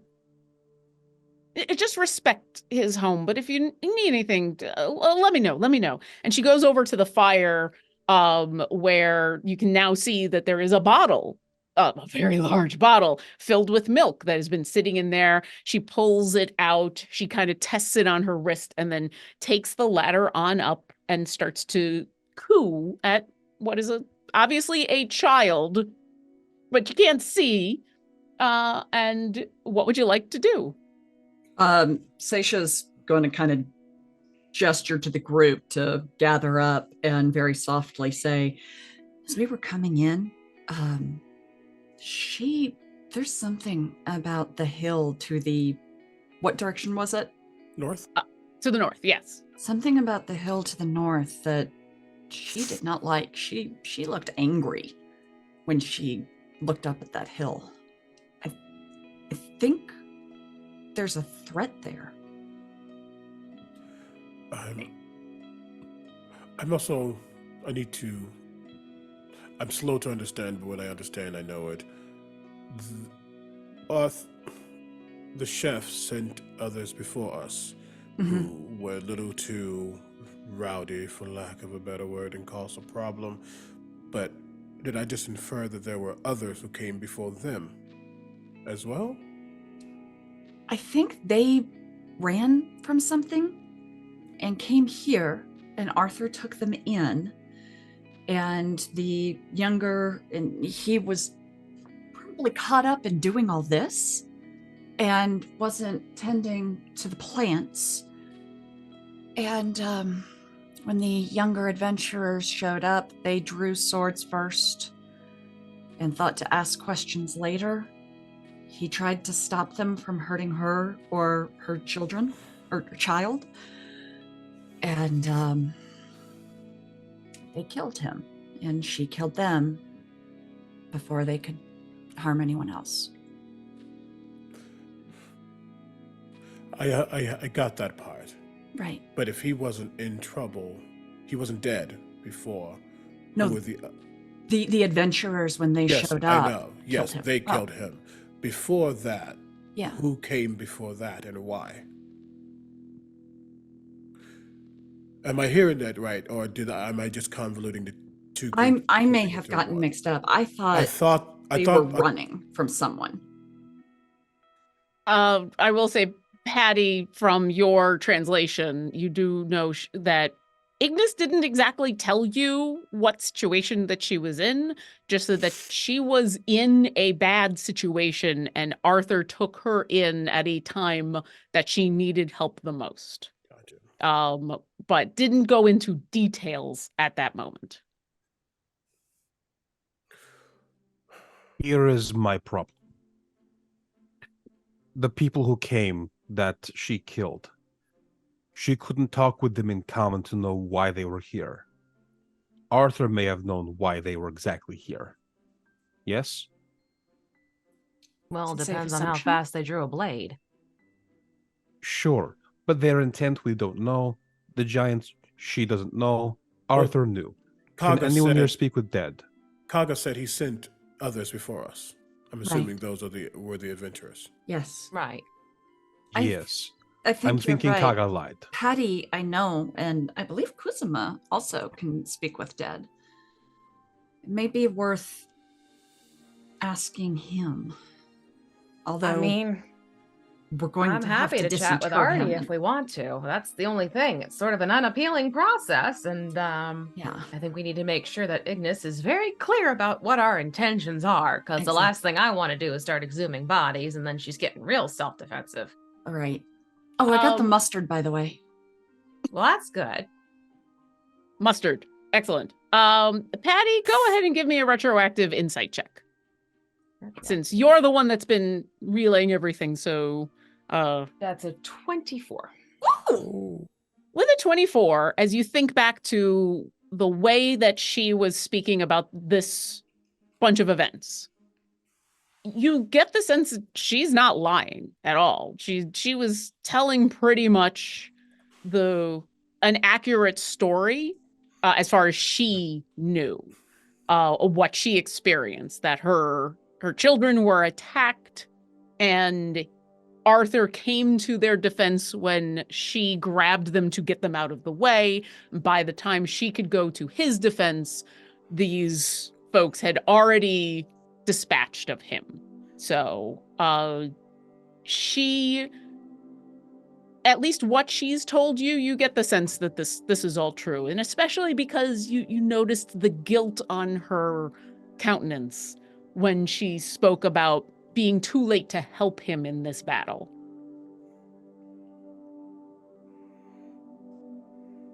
Yeah, we're The dealing question more is with- why. No, I know why. Why did they start swinging? Well, You know how some adventurers get when they're in their earlier times, and Yeah. sometimes, especially those who aren't as human looking, they see those outside and believe the more ferocious, the more different, the less willing they are to speak. A lot of It's a- times people don't stop to recognize the situation. And it's at this point that Ignis has obviously finished feeding her child this bottle and comes creaking down this homemade ladder to turn back to all of you. And as she's speaking to you through Patty, she's refilling the bottle with some fresh milk and putting it in the cauldron for the fire. And she says, I have the two little ones to take care of, so you'll have to excuse me if I keep getting distracted a little bit. Yes, both of my pride and joys. The one is upstairs, I believe. Flama is in the greenhouse. She likes to play amongst the flowers there. But to what you were speaking about, I would appreciate it if you would let whoever is back in town know what has happened. I certainly would feel bad if anyone is missing Arthur besides us. Of course. You are welcome to stay as long as you would like. Would you I could mind only if do I to- mentioned that there is someone taking care of the residents? She thinks about it for just a second and then asks, who is it that you would be telling? The chef who gets his materials from here. I don't want him sending someone to take over the area. That's my concern. That totally makes sense. Do you trust his discretion? I don't intend to tell him who is taking care of it, just that there is someone here taking care of the animals and the estate. you can see a little bit of relaxation on her face. But then yes, absolutely. I just would rather not have my presence known widely. But absolutely. There's something I'd like to ask about that's kind of nosy and invasive, but that's sort of my thing. I couldn't help notice you sort of glowered at the hill to the north.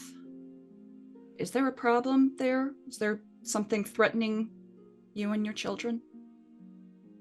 She sighs. And Patty, at this point, just because we're getting into more serious topics, I will say if at any point you are not directly relating what is being said, just let me know.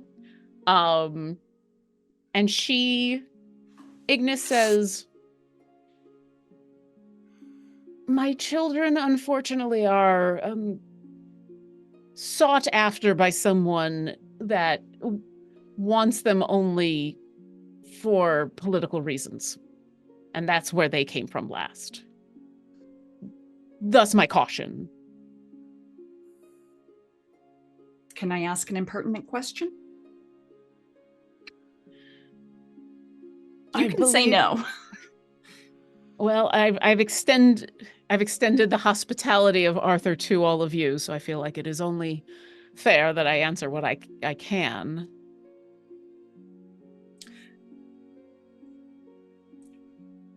Are these your chosen children or birth children? Because I'm thinking that you might be on the run from their other parent. She gives a small, sad smile and says, you are half right. They are mine by birth. They would be mine by choice, but they are mine. The people that are after them are only interested in the political gain they can get from their heritage. And she looks a little uncomfortable about saying any more. It's okay. There is a difference in one's intentions when one is fearful of what could be and fearful of what is. Do these individuals know where you are, and have they tried recently? Or are you just worried about the potential? Both. They have tried recently. That was who I was running from when Arthur took me in. My hope is that they don't know, but every passing day that I am here, I grow more and more worried that they will re-pick up my trail. To be honest, if I hadn't figured out a way to communicate directly with Arthur sooner, I was going to try to leave, if only so that I could continue to be on the move. At the moment, I hope that they haven't tracked us here, but I cannot be sure. And then she kind of looks around and says, fortunately, at least for the moment, we are in a place that they would not suspect. I would hope that most of my kind would look at a homestead of your kind and not expect it to be bigger on the inside. Well, I'm going to be more than just impertinent. I'm going to shoot from the hip. Who is this person after you so that we can help you? It's going to roll something real quick.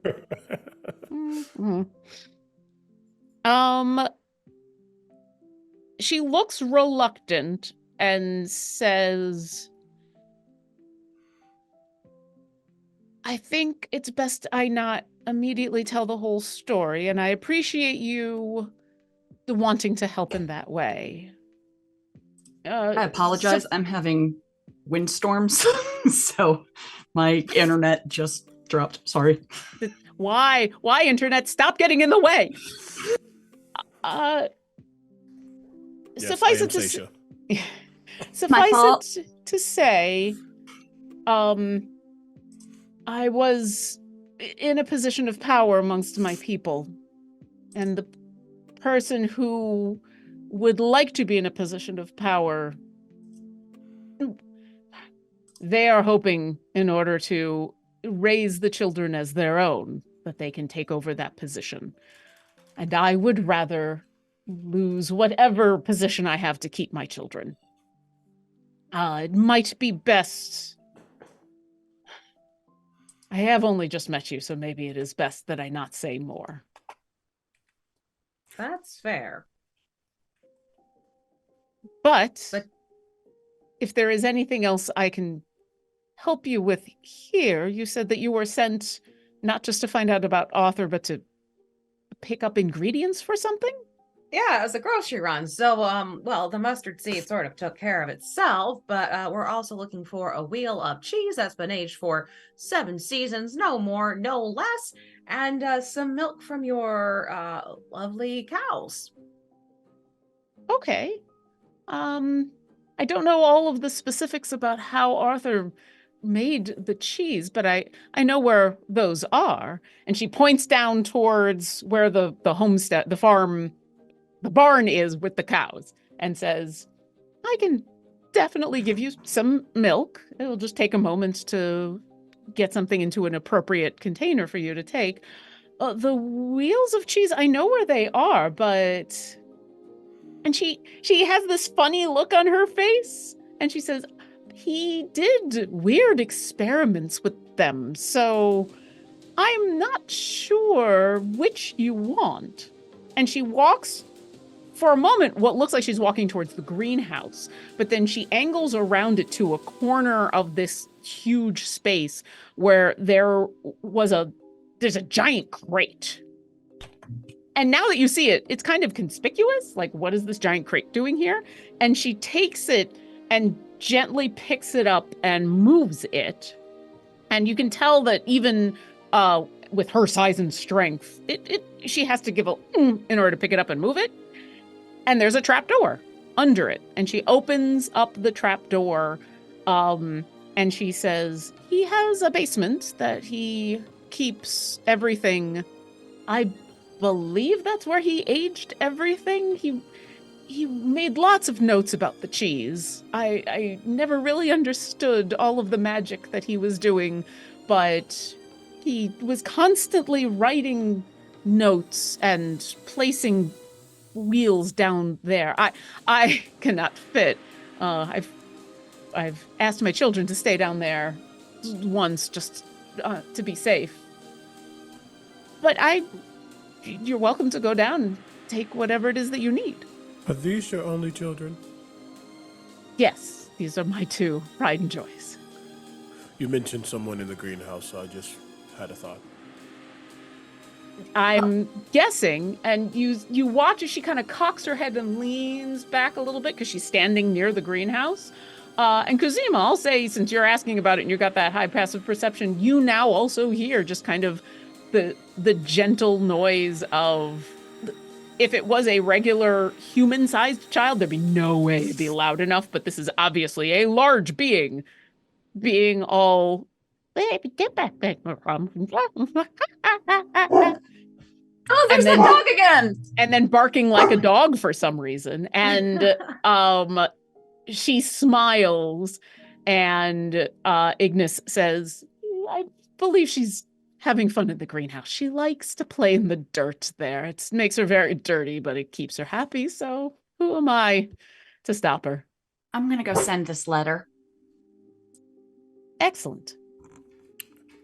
And sorry, that is not one of the children. That is That she's got 2 children, one in the greenhouse and one upstairs. gotcha. Okay, no, yeah, I didn't know if 2 were upstairs and they were different. That's why I need to make sure. Great.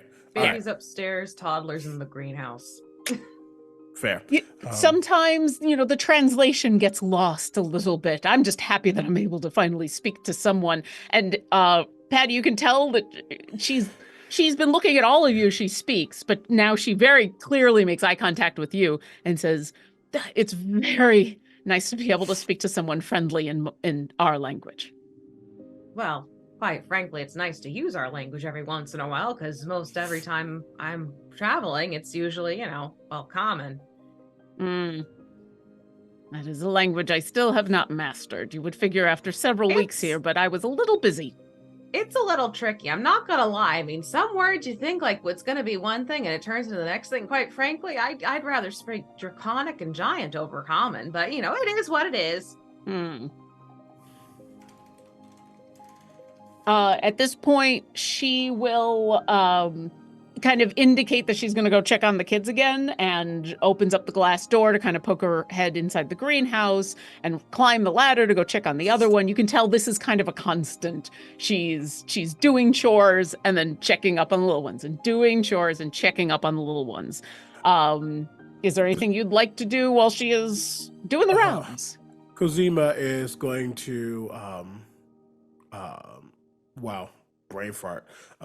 Looking at the basement trapdoor area, I will go look for this cheese. Get that really quickly. And he will head down to at least start going down to go look for whatever this cheese is. Yeah. Is anyone else joining him, or are we splitting the party? Patty I'm just will- gonna really write the note, release the paper bird, and kind of start working on the garden a little bit, weeding and doing what I can. Sure. Patty? Patty's gonna use light and kind of just tap her shield to kind of give some illumination as we go into the basement. And just kind of give a sympathetic grin to Angus. And Brunschlager. Gonna keep an eye on the hill. Okay. Are you going to just kind of hang out in the barn, I assume, and look out those doors, or do you want to go somewhere else to do that? Yeah, just like looking out the doors of the hill. Sure. And is this like a giant basement, or it's not like a little cellar moment? So I will describe as you descend the ladder. Now I'm scared. I'm gonna go down there real quick. The trapdoor seems to be large enough for someone who is hauling stuff to go down, but is definitely not large enough for a giant. And as you get into the cellar and the basement, you do see, while down here is spacious, especially for most of you are actually fairly tall humanoids, definitely not something that Ignis herself could come down into. Down in the basement is 2 different rooms. There's one room that is very obviously just a storage room filled with all of the various accoutrements you would need for running a farm. But then there's a second room, a very long hallway with shelves just lining the walls on both sides. And there's dozens and dozens of wheels of cheese. All of them, they all look slightly different. Some have green rinds, some have a pink rind, some have holes, some do not. Some are much bigger than the others. Some are almost like 70, 80 pounds. Some are much, much smaller. And you notice that each shelf is labeled with number seasons. And so, Cosima, you're very quickly able to find the shelf that has 7 seasons listed on it. And there are 3 different wheels of cheese on this shelf. All 3 look different, and all 3 are huge. As you and Patty are kind of checking this out, Seisha and Brunschlager, from your various places, Seisha, as you're kind of cleaning up in the garden, doing some weeding and everything, Brunschlager, as you are keeping an eye on stuff, it's not that you see it, it's that you hear it. Brunschlager, you hear the sound of dogs. Like very far in the distance, the baying of dogs. And Seisha, you feel the ground thump, thump. And there's this moment, and then thump, thump, thump. And the baying gets louder. And now the ground shaking becomes violent enough that Patty and Cosima down in the cellar, you can feel it. It's not dangerous at this point. It's not like an earthquake, but you definitely feel the doo, doo, doo. And Brunschlager, you think you can hear several different beings along with these dogs at the same time that all of you hear Ignis from inside the house go, "They are coming again. Get inside. Get inside quickly. We must protect the children." That seems like a good place for us to pause. Take a little break. And when we come back, there might be other things showing up. We'll see. But thank you, everybody, for sticking with us through a few technical difficulties. Thank you to all of my players for sticking with us through technical difficulties. We're taking 10 minutes, I believe. See, I'm going to say that, and then it's going to be true. And it may take a little longer because I'm usually not in charge of that kind of thing. Like 10 10, minutes, 15. 10 to 15. Go grab some water, grab a snack, because, you know, food is important. Go take a stretch, and we'll see you back here to see what happens next on Saving the Children's Menu. My nose is so red. Welcome back. I love these people. I'm excited to see how much of that actually came through the stream. I'll look for that later. I'm watching chat just to see if any of it went through. I'm Meanwhile- not watching chat. I hope I heard nothing. I'm not I watching heard it chat, all. but I will be watching chat later. But They for haven't now, reacted, so I think we're good. well, you know what they didn't hear can't hurt them. So Oh, shit! last time, for the first half of this game, our four wonderful folks have gone off to the Hullrow homestead in order to figure out what happened to Arthur, the person in charge of it, and has found out that they unfortunately were killed by a bunch of mercenaries who were sent out, who were a little too happy to sword first and ask questions later. And attacked some fire giants that were there that were guests of Arthur's, two of which happened to be the children of one of the adult fire giants who did not take kindly to any of that. And so there was stuff happening. There was a lot of talking back and forth, thanks to Patty, because Patty speaks giant. And so there was some discussions had about how this mother was being sheltered from someone who wanted her children. They were also sent here to go pick up ingredients for stumble noodles. This is kind of a secondary objective, figure out what happened to Arthur, come back with ingredients. They have picked up the mustard seeds. They're going to be given the cow milk that they need. And two of our band are actually down in the basement, in specifically the cellar where all of the cheese is kept, looking at the dozens of wheels of cheese, and more specifically, the 3 that are listed as being the correct season that they're supposed to pick up. When it sounds like bad things are happening. And at the very least, Ignis, the mother fire giant that you've all been chatting with, believes that bad things are coming, as she has called out to all of you to get inside and prepare because something's about to happen. And those of you who are down in the cellar, I believe that was Patty and Kuzima, what you, as she calls this out, you also hear her moving upstairs and cooing at a young child about something in that you can't quite hear because it's far enough away. Are the two of you staying down in the cellar, or are you coming up? If Inga sounds frantic, Patty would be going up. Yeah. Would you like to get up quicker, or are you good to go? I say we get going. We can always come back for the cheese later. Then hold on. Zawadi is going to just like wrap around your leg for a second, and it's gonna be like a very cooling, not cooling, but like a comforting, like earth type of sensation of fire as you teleport with Zawadi. Oh, fantastic. Just to be a little faster. You got more. Steel to might be appropriate if things go down. So you're just 15 feet already up. Closer, and then I'll just follow up just to make sure that we're taking up time. Not taking up time, but Getting there in an expeditious fashion. I love it. Yeah. Sorry, go ahead. But and as I'm going up, I just want to make sure that the toddler is inside the house, not out in the greenhouse still.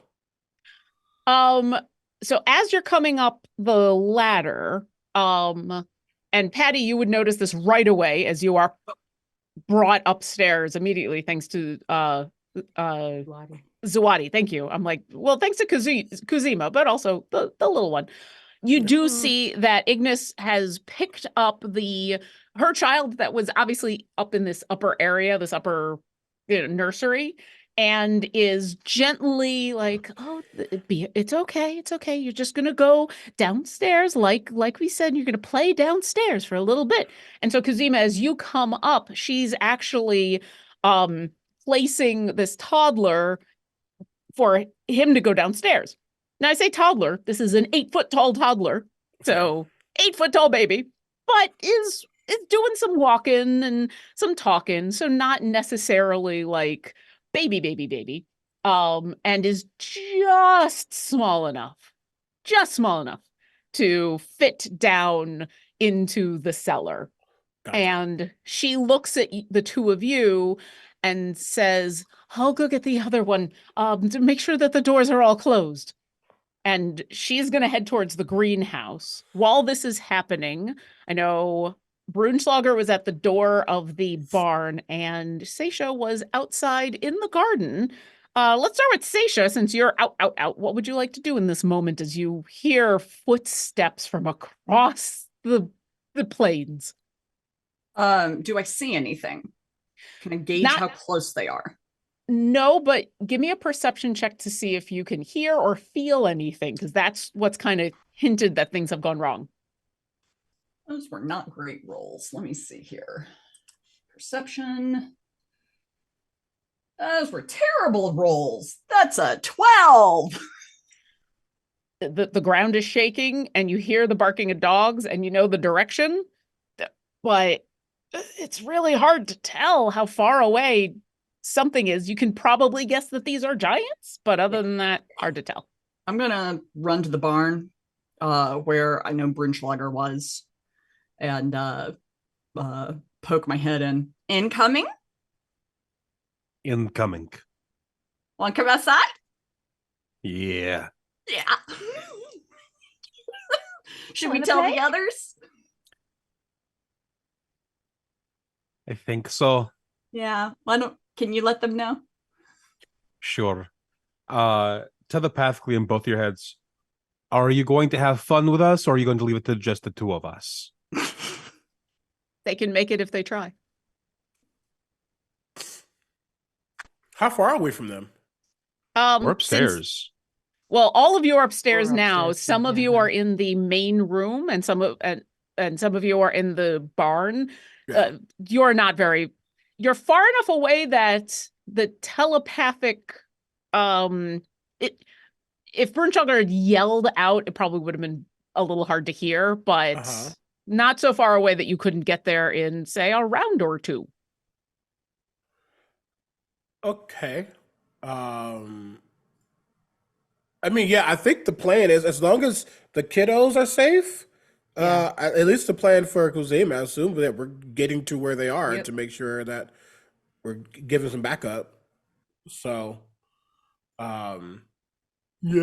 And I can even, like I said, I can get Patty there quicker than if they teleport again, just to make sure we're using up, as much time as possible to get, So, yeah, I think we're heading there.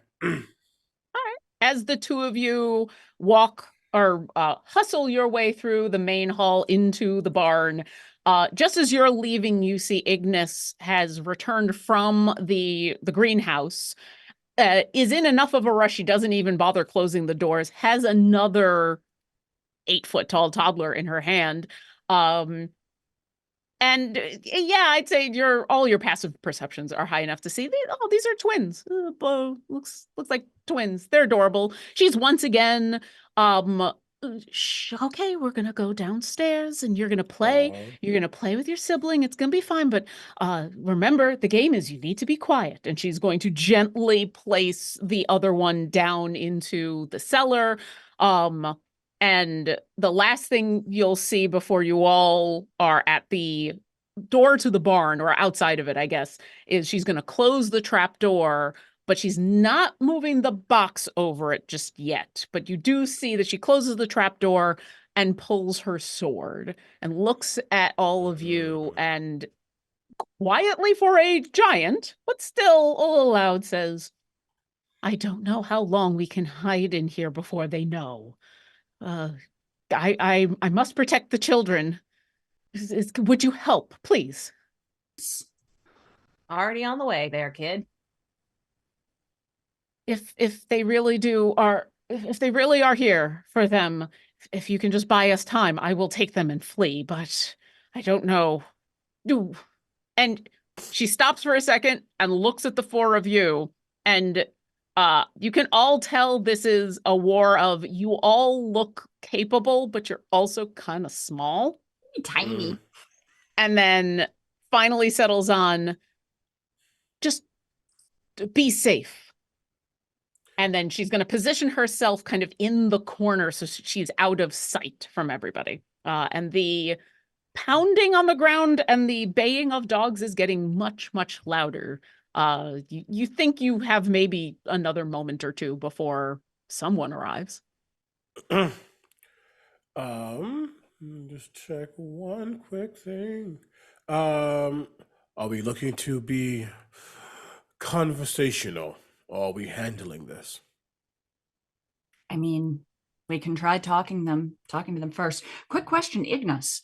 You said you would give up claim to the position to the people who are wanting to take your children to claim it? She glances kind of around the doorway or the wall to you and says, I would, but I don't know if that's something that I can negotiate with at this very moment, but Right. It's just something that might come in handy. And the last thing she'll say in this moment, as you all see creatures arriving, is, if Invido is with them, I will come and parley. But if not, there is nothing I can do. And then she jumps back around the wall. Hattie and Bernschlager, anything in this last moment? Well, as long as everyone's within at least... she'll give guidance to Kazuma.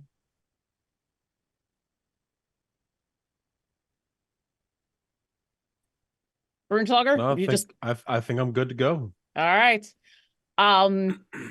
As you kind of settle yourself over the giant hill behind the homestead, the first thing you see are hounds.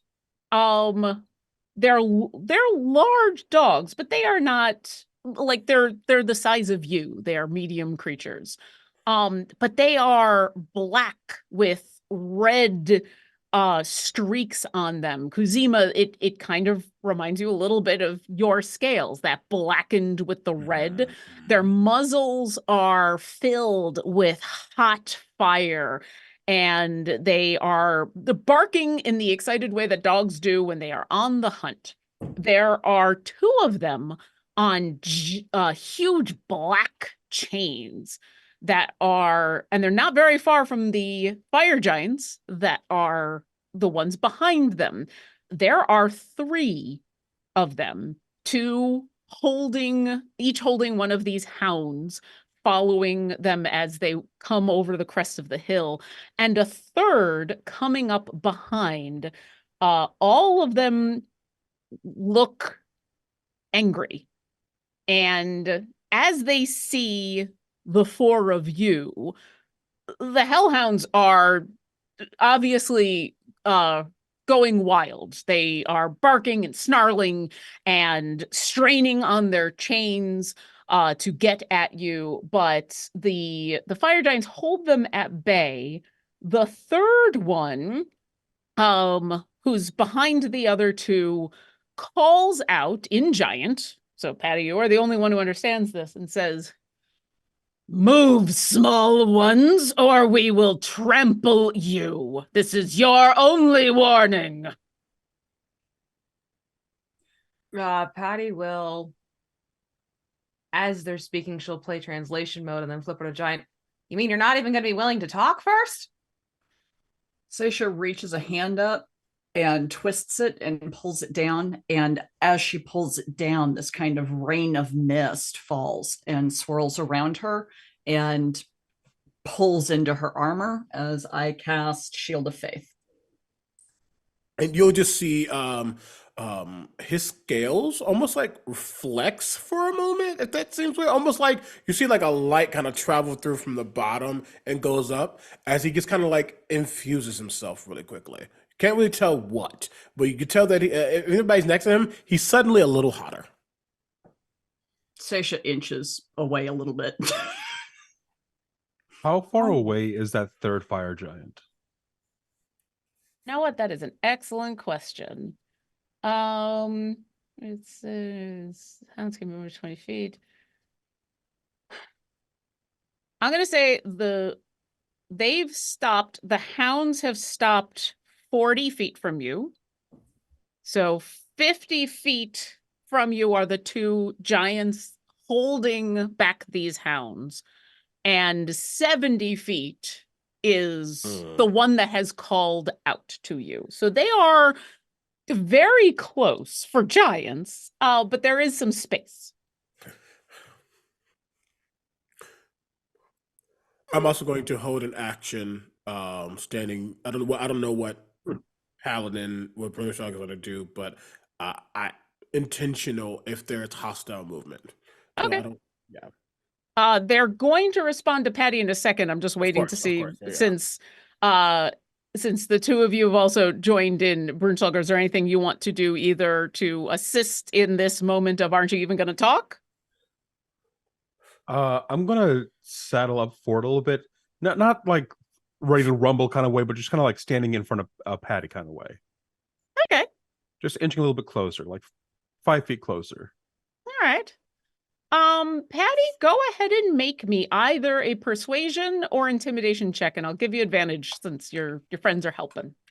Right. She's far more persuasive than intimidating by nature. So that's a nat 20. Hey. It should be a total of 25. Excellent. They come to a stop. So basically they'd called out as they were coming forward and you call out and all of you kind of do your epic things. And they come to a stop in front of you. And it's fairly clear that this leader, the one who is behind the other two, there's like a smirk of appreciation on his face. Mm-hmm. And he says, normally I would not bother, but you speak our language. And so I will offer a second opportunity to move.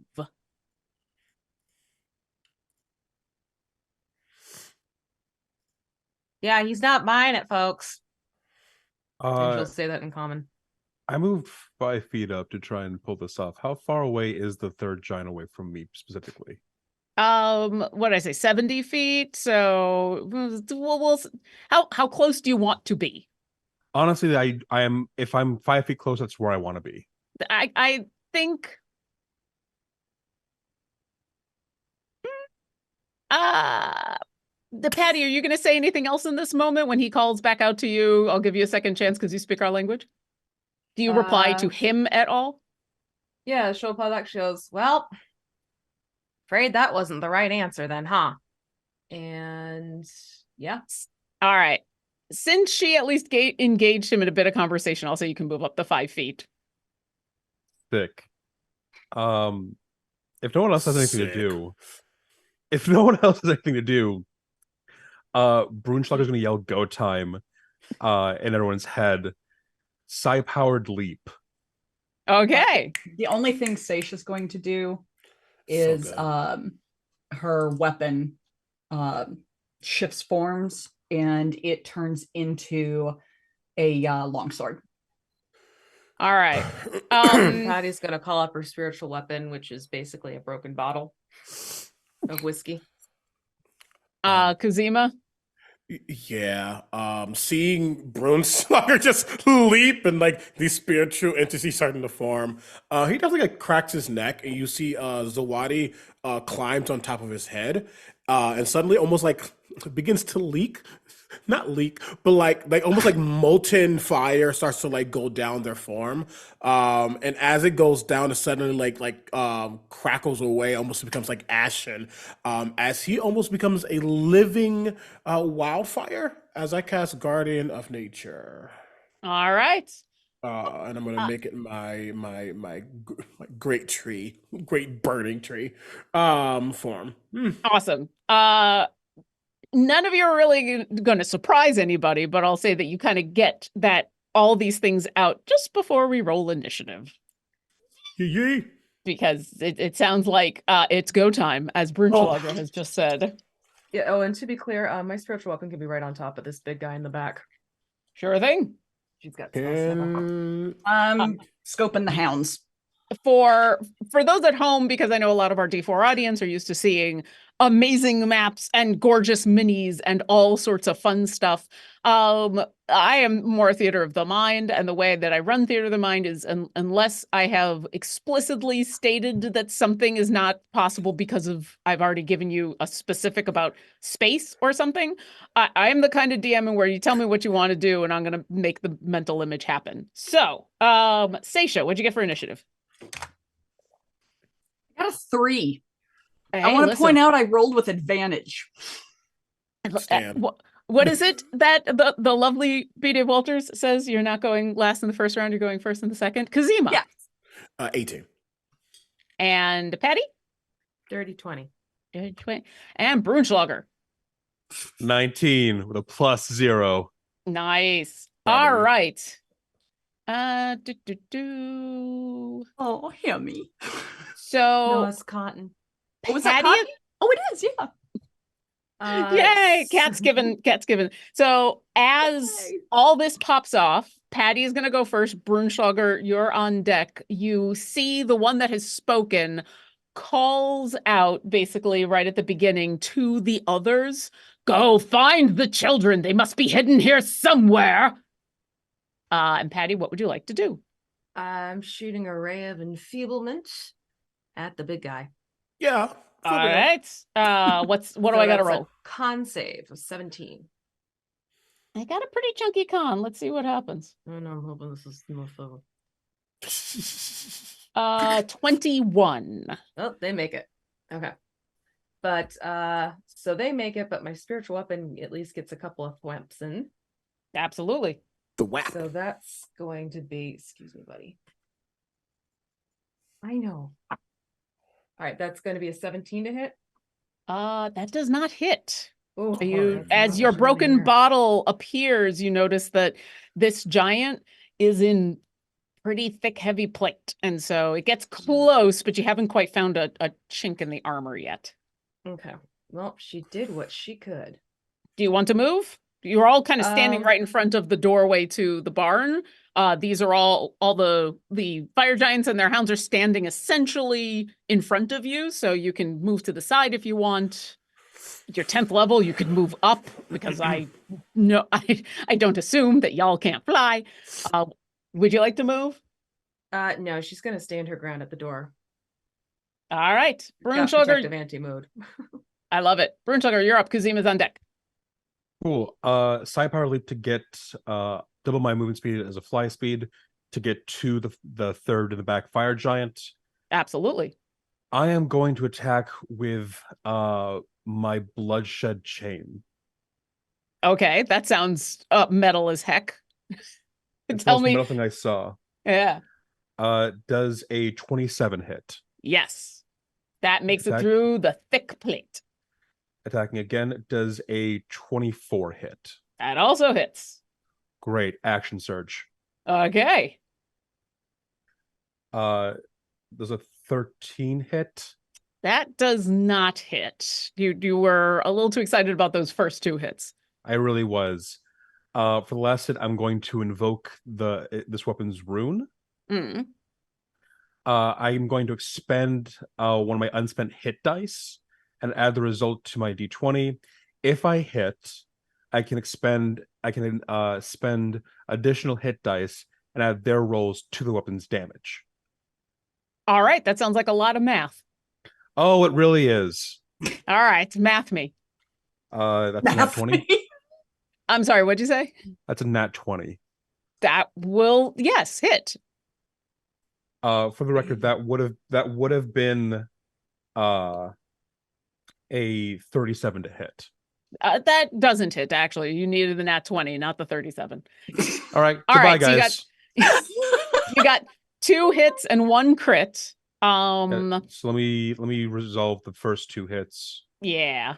And Kazima, if you want to start 14 slashing, okay. 15 slashing, and then Okay. just give me a sec because now I have to roll a bunch of dice. Go roll a bunch of dice. When you are ready with that number, you let me know. Meanwhile, Kazima, you've just watched as Brunschlager has launched into this fire giant's face.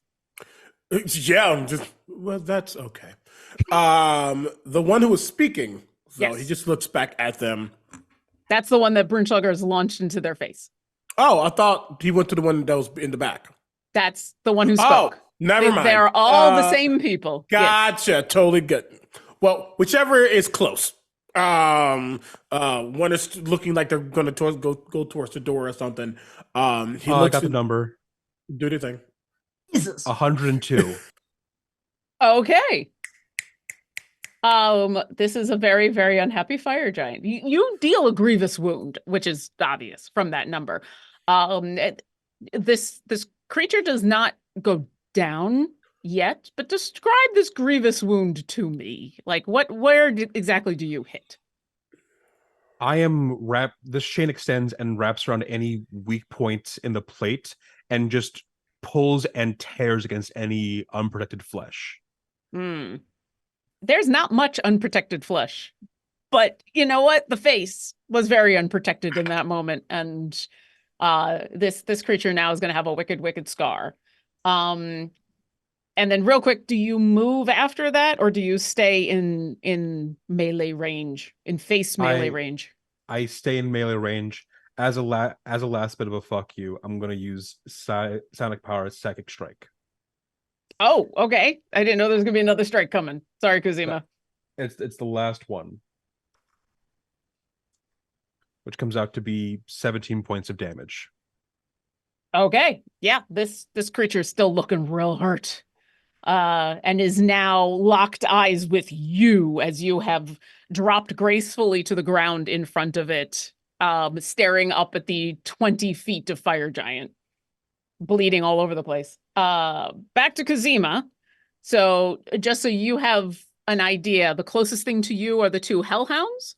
Just behind the hellhounds, a little bit further away, are the 2 non-speaking fire giants, I'll call them. And then behind them is the one that has spoken that Brunschlager has just had a conversation with their fists. Amazing. And how you do crits again? I'm so sorry. I got 1 crit. Okay, Oh God. Just double the dice. All right. Well, I'm not a fighter. I just need to know. Yeah. Well, who are you attacking? Great. The 44. One of the other fire giants. Sure. We'll say fire giant A. Great. Because I know I can tell, I guess, with intention that the hounds are being looked at by Seisha. I know that they said that. So I look at one of the fire giants, and you can see the orb that's in my diadem starting to glow, very slightly, and it gets brighter and brighter as I speak. And I say, "You may serve a different fire, but my lord commands all. This was a bad choice for you." Suddenly, 3 beams go towards them as I cast Scorching Ray through my circlet, which means each of those has a plus 17 to hit. Awesome. One of those was a crit. Okay. The lowest of the rolls was a 24. Okay, so all of them are going to hit. Okay. Scorching Ray is fire damage, isn't it? But you're not resistant to my fire. Okay, does that include with immunities? Oh, I don't know. See, resistance and immunities are different. I Yeah. do have spells that you cast endure resistance to fire damage, and it's hard when it comes to immunity. When we have something typically on D4, if they are immune, like I can tell you with the Gathalan weapon, if they're immune to psychic damage, they take half damage. If they So are basically, if they're immune, they become, you can make them resistant. If they're resistant, Yes. then Yeah.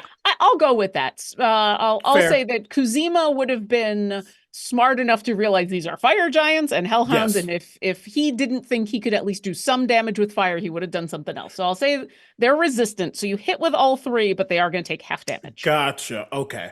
I didn't realize. Yeah, I should have took that. That's a rookie move on my part. My bad. That's all right. But you know what? It's fine. He would have did anyway because F you.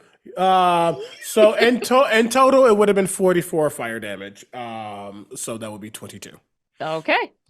Sorry. You can see that this fire giant looks more perturbed than hurt. Also, it's very obvious that they did not understand what you said. So they didn't even bother to look at you until like the hit them in the side. And then they kind of just give you that disgusted, what the heck? Anything else? Well, there would have been another thing. Do I? Okay.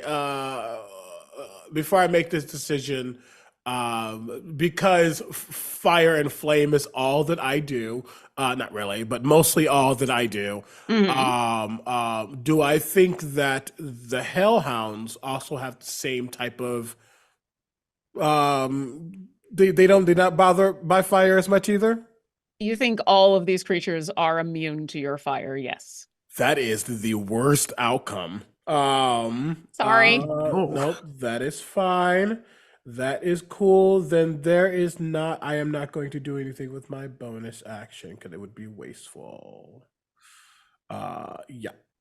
That is me. And by the way, and I'm gonna stay next to the door as well.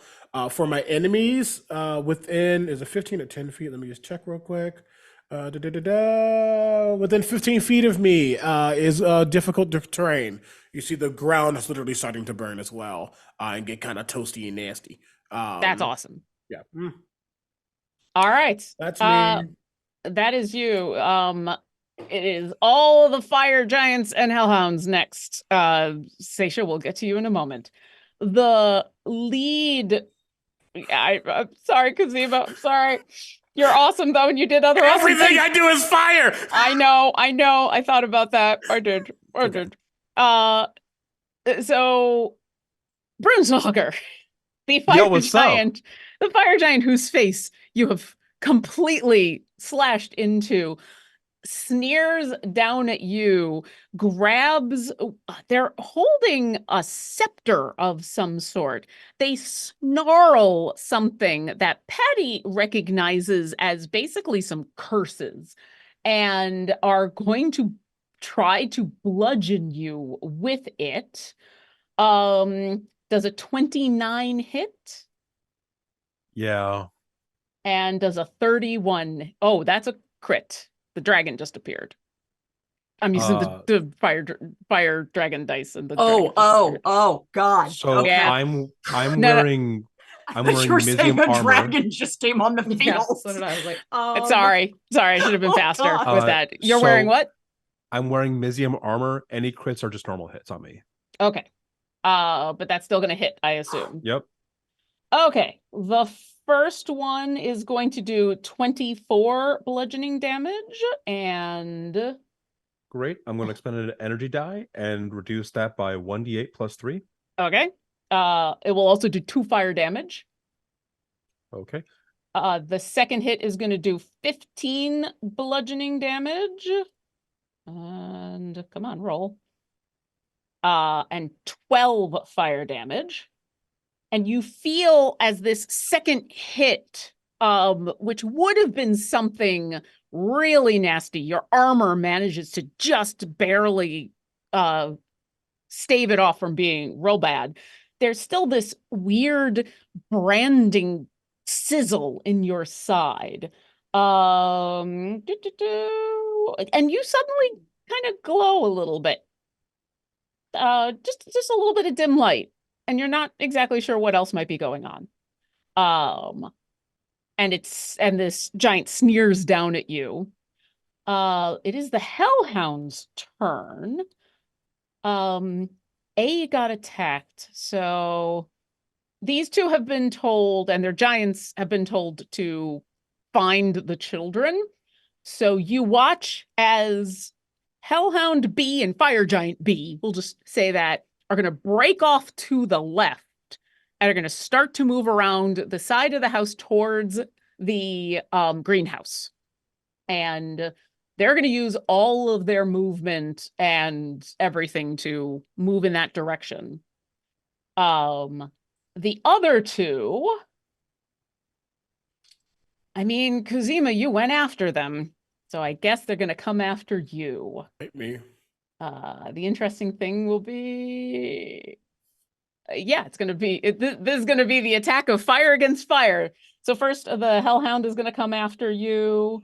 Does a 19 hit? It does. You are going to take 6 piercing damage. Mm-hmm. And you would take 2 fire damage, but I'm assuming you are resistant. I'm immune. You are immune, so you take no fire damage. As the Hellhound chomps into you. The fire giant that you attacked is going to pull out their greatsword. No, that's fair. And they're gonna come after you. Yup. Does a 19 hit? Yup.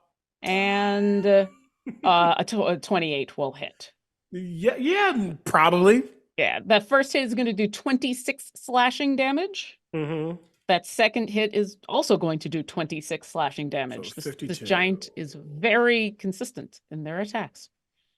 And that is finally the end of all of these fiery creatures' turns. It is Seisha's turn. Seisha, there is a hound and a giant attacking Kuzima.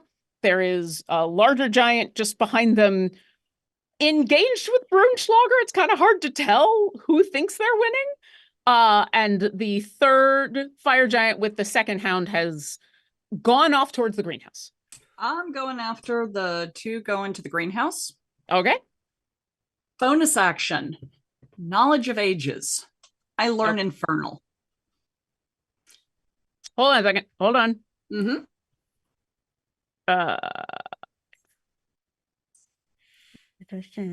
Okay. I'm just double checking something that you would know. All right. Okay. You now know Infernal. Okay. I am going to run towards the giant and in Infernal say to the Hellhound, if we take him down, you can feast. And I'm going to attack the fire giant. Okay. Go ahead and attack the fire giant. We'll see what the hound's reaction to that is. Crit! Oh. All right. That's a crit. And second roll be a 15 plus, what is my plus to hit? Plus 6, 21. That does hit. Okay. All right. Math is going to happen. Math is going to happen. I'll get back to you in a second. All right. All right. I am smiting on both and using the psychic damage from the Gathalan steel. I love all these things. Do me a favor before you start rolling damage, or if you already have, that's okay. Roll me a persuasion check. Sure. Let's see. And then Patty, you are about to go next, and Brunschlager's on deck. 25 on persuasion. The hound looks at you. You get the sense as you very quickly descend on this fire giant that it's considering, but you haven't swayed it. Sure. And meanwhile, but it's considering. It's a win. It is you are purr, it's not swayed. Yes. Yeah. It's weighing its options. Sure. Patty, while Seisha does math, what would you like to do? Still focusing on the lead dude. Patty is going to cast Guiding Bolt at him. All right. Let's see what we get first. Shut up. Did you Did crit? you nat 20? Yes! Did every single one of us get a nat 20 there? Yeah. Yeah. Okay. I think so. So I this think is gonna- so. Including this is me. double the So dice. hey. All right. Patty, Yeah. what level did you cast this at? 3rd level. So it's gonna be 12d6. I'm just gonna say, just describe in gory detail the death of this creature because it's got 19 hit points okay. left. There's no way you can Sweet. roll that low. Fantastic. So what Patty's going to do is take out her you see her reach into her pocket as she sneers at this large giant. It's like, you've bit off far more than you can chew. Don't judge people by their size. And she pulls out this doorknob that has an image of a skull holding a scroll in its mouth. And from that knob comes these bolts of radiant energy, and they basically sear this large giant right in the center of their forehead. And you start to see essentially like the eyes begin to glow from inside, and he starts to scream, and you see these rays of light shooting out the ears and from the mouth and everything, as like basically they essentially just start to melt from the radiant energy. Awesome. All of that happens as the body kind of crumples. This giant wasn't even looking at you. It was so engaged with Brunschlager that the bolt hits it, and it's almost a surprise for a second.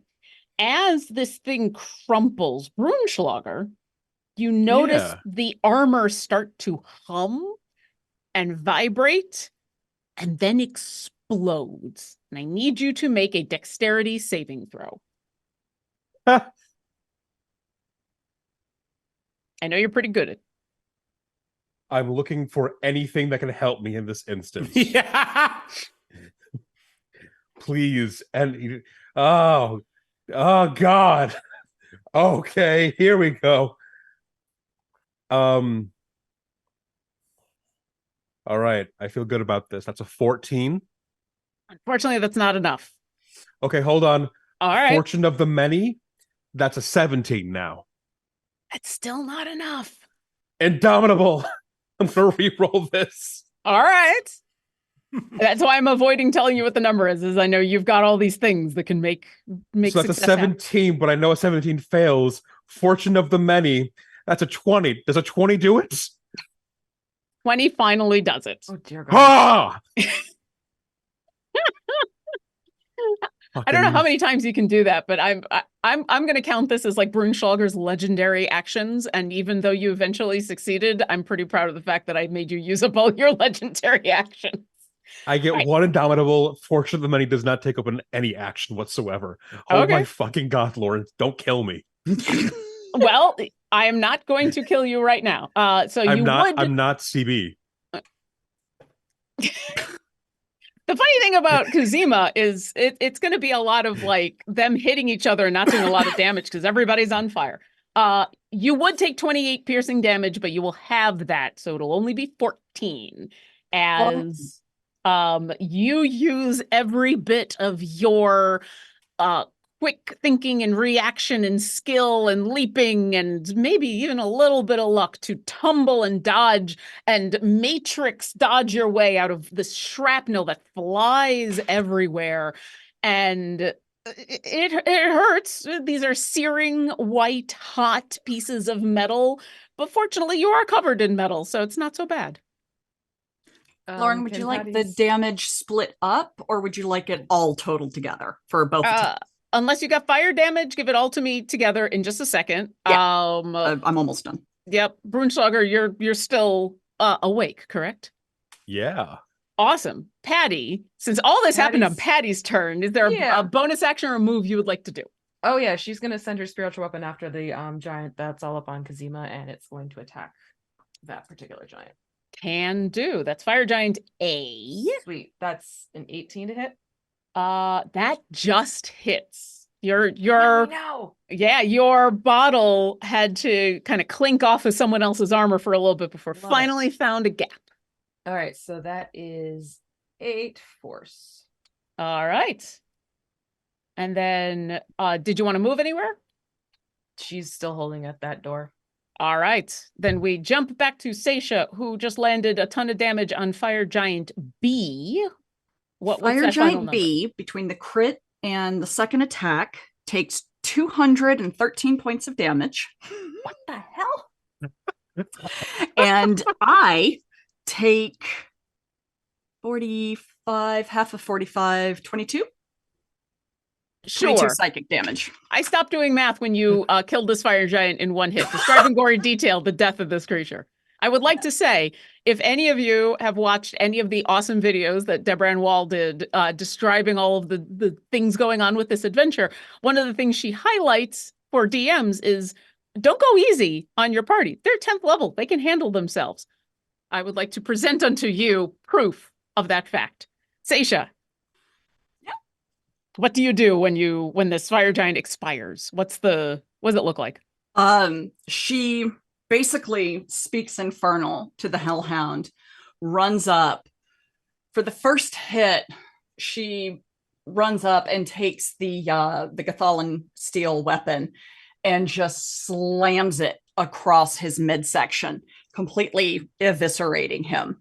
And as he kind of falls forward, when his head comes down, she reaches up and does a second slash across his throat, turns to the hound, smiles, turns and looks at Brunschlager and winks. All right. The hound suddenly feels the loosened chain as this fire giant collapses. Fortunately, they do not have the same kind of epic armor the other one does, and so the armor does not explode. You can kind of read from the body language that your words were taken seriously, but it was still considering its options. Your actions did a lot more to convince it that it might want to hold off on doing things. All right. So that was back numbers. Okay. We got Patty. Runschlager, it is your turn. Kuzima is on deck. There's still a fire giant up, right? There is still a fire giant and a hellhound that is attacking Kuzima at this moment. Yes. Great. That fancy mace that the big fire giant had, is that on the ground? Sure. Why not? Great. I'm gonna grab that. What is that? So it is the size of you. Great. I know your strength is high enough that I'll say that you can pick it up. You will not be able to wield it because it is literally the size of you. Give me an Arcana check. Okay. I'll let you do a real quick Arcana check. Let's go. That's a 21. Okay. You think that you don't know exactly what this scepter is. Obviously it hurt when it hit you. That weird burning sensation, it's still there, and you think that this was like a magical brand to keep you from being hidden from the creature that was wielding it. You do think that it's either going to eventually go away on its own, or there might be ways of getting rid of it. Great. And I can't just swing this at the remaining fire giant. You know what? It's funny enough. Give me a strength check. Oh. And normally I would say no, but this is a one shot for funsies. So give me a strength any check. day of the week, I'll give a strength check. Yeah, that's going to be a. You got to be careful though. 22. You got lucky then. The dice gonna be like, bam, natural one. I am also one of those DMs, and I think you all know that.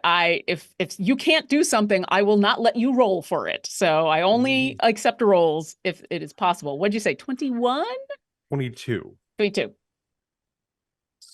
Suddenly, you think you could wield it, but it's gonna be clumsy.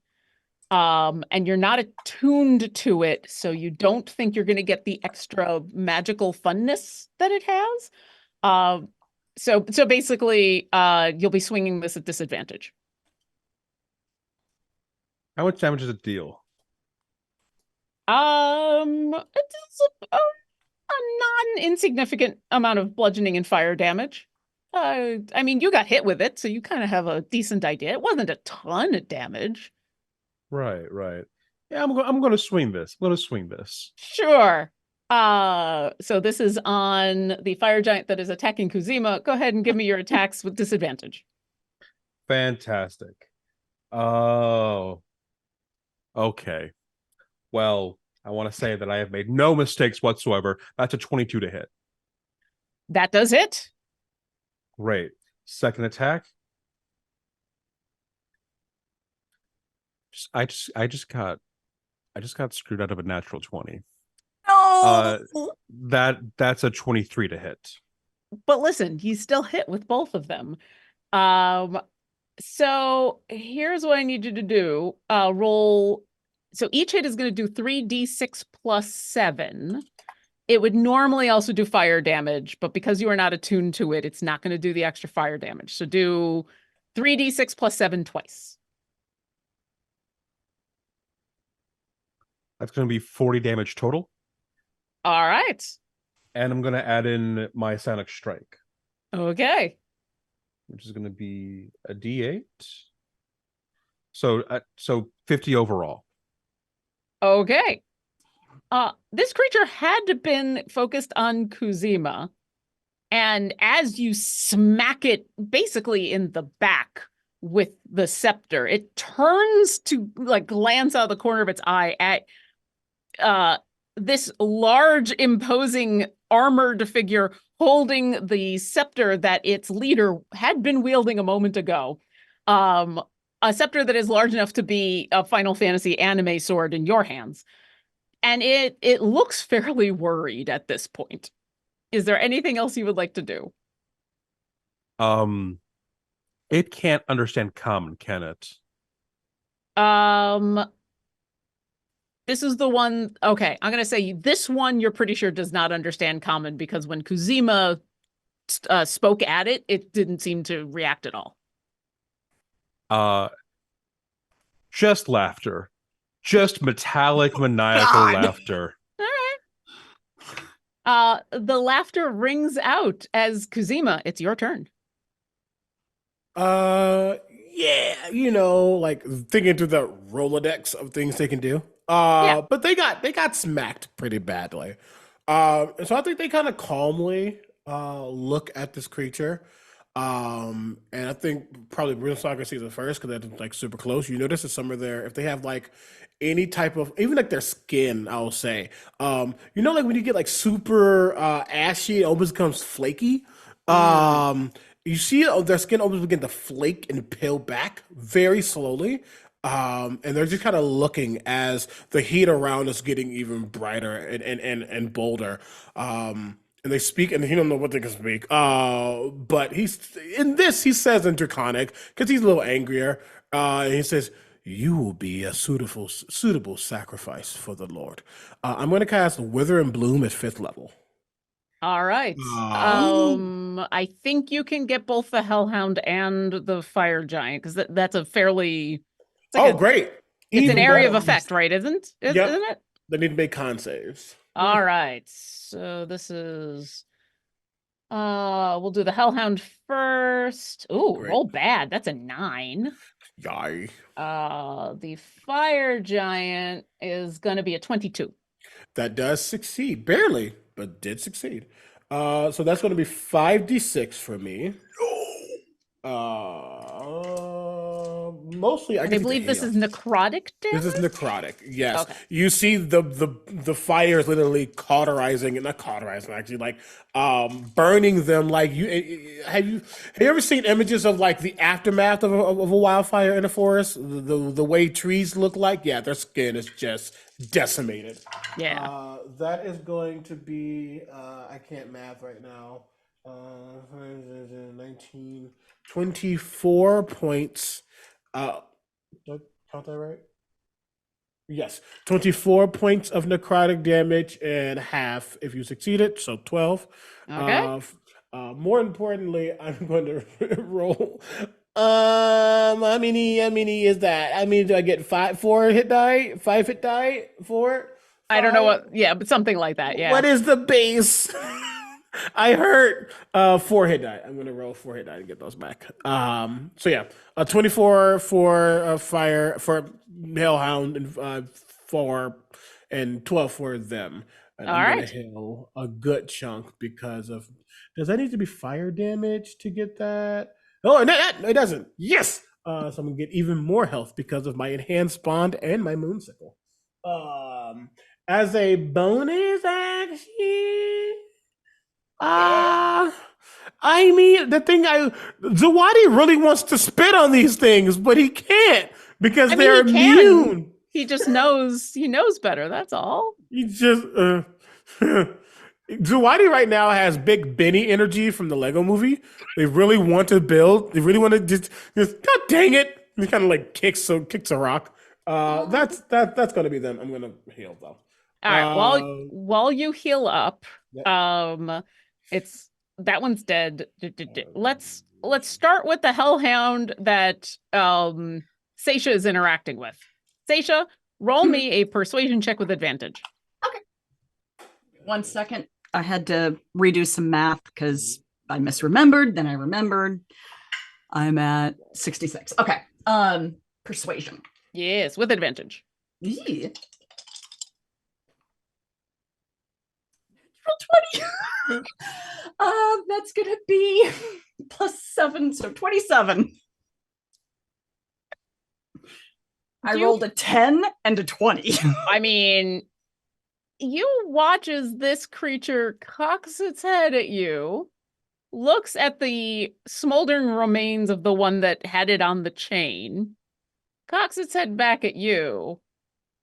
It reaches out with its muzzle and goes, bites into the chain that had been holding it, and disturbingly easily just breaks free, and then sits and pants at you like a puppy.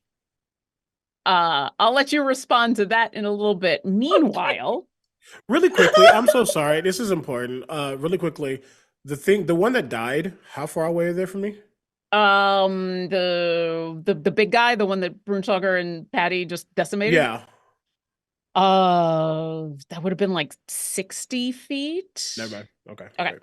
Great. Meanwhile, the other hound and the other giant, who are real upset and have noticed that their attacks against Kuzima have not gone well. And now the giant has been hit in the back with their own scepter. They're gonna turn to Brunschlager. Let's start with the Hellhound. Brunschlager does a 21 hit. A 21 meets. And meets it beats. Are you doing anything or do I roll? You've got like 3 billion ways of making things happen, so. Hit me. All right. It's going to nom into your leg for 5 piercing damage and 7 fire damage. Okay. And that was you, and that was you. And then the fire giant is going to take its great sword. A 29 to hit and another natural 20. Oh, damn. Well, but you don't take crits. So I don't have to worry about that. Lord, the 20s tonight. I know, right? Listen, okay. I'm eating them up. I'm fine. Nom nom nom nom nom. Also, like I said, I've got the red dragon dice going, so every time a 20 comes up, the red dragon just sweeps across the screen. I'm like, okay. Nice. The first hit is going to do 20 slashing damage. The second one is going to protected field reduces that by 11. So how much is it? It was 20 total, so 10, I guess. If you're reducing that by how much? 11. So 9. Math. Sweet. The second hit is for 29 slashing damage. Great. Cool. We have to kill this now. And then are you still awake? I'm still up. Okay, perfect. Is it gonna stay or is it gonna go? Should I stay? I should I go? Yeah, it's trying to decide if it wants to. Here, I'm gonna roll for it. Hold on. It's gonna stay. All right. It was. You could see that its eyes were darting to the horizon now that its companions are. It doesn't know what happened to the other fire giant because you were on the side, but its leader was smoked. But it decides to stay. Seisha, it is your turn. You have a hellhound panting at you. It's not your pet, but you get the sense Okay. you've earned its respect. It may not follow you or your orders, but it's earned you've earned its respect. Okay.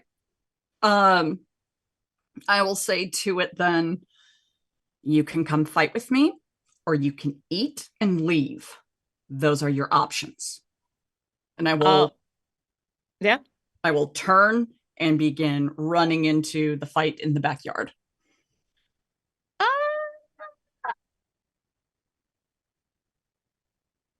yeah, as you turn to leave, it considers what's left of the fire giant that's there, and you hear it kind of derisively snort, and it just runs off. Oh, wrong answer. I'm taking off after it. Well, you said you can. Oh, I eat did and say leave. you can eat and leave. Yeah, okay. Yeah. Yeah. That's right. It's deciding to do just the leave Option part. B. It looked at the meal that you've offered it and gone, nah. But it's also noping out of the fight. Sure. Okay. I'm taking off to the back. All right. I don't know how long it takes me. Will I get within? I'm not going to be able to get within. You can get close, but I'm going to say you're not going to be able to get within melee of the hound or the fire giant that's left. Sure. In that case, there's just one guy and the hound left. Yep. Oh, you know what I'm going to do? I'm going to heal myself. I put 40 points of healing into myself with lay on hands. That's fair. Oh, actually, no, because that would put me over cap. I put 29 points of healing into myself. That's even more fair. Anything else? I don't know that I can really do. Oh, you know what? Yes. With my bonus action. Level 10 characters. Yeah. With my bonus action, I look at the giant that is still up. Mm-hmm. And I say, you seek a woman and her children? You can go through me first, as I cast Compelled Duel. Does the giant need to understand you or just hear you? It does not specify. You attempt to compel a creature into a duel. One creature that you can see within range must make a wisdom saving throw. Interesting. Yeah. It does not say anything about it having to understand you. I think because it's a magical compulsion. It's an enchantment. So I think it's just a magical compulsion. The speech is just flavor. Okay. So you can tell that it hears you, it doesn't understand you. Wisdom saving throw? Yes. That's a DC 19. 15. Oh. It rolled a 19. Yeah. So it looks at you, but it doesn't understand you, and so it goes back to looking at Brunschlager. Cool. And that is my turn. All right. Patty, you're up. Brunschlager, you're on deck. Well, Patty's gonna go for another guiding bolt because why not against the giant that is definitely needing to go bye-bye. Okay. So let's see what we get here. I was debating what level to cast this at. Oh, let's go big. Can go. We'll do 5th level. That is going to be a 19 to hit. Or no, wait, 20 to hit. 20 to hit.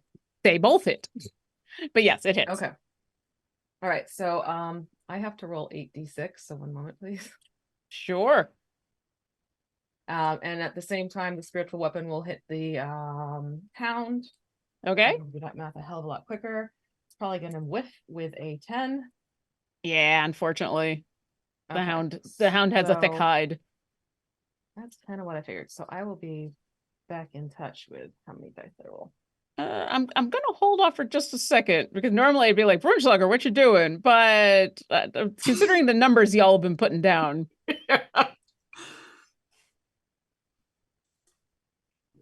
I didn't realize how nasty level 10 is until this.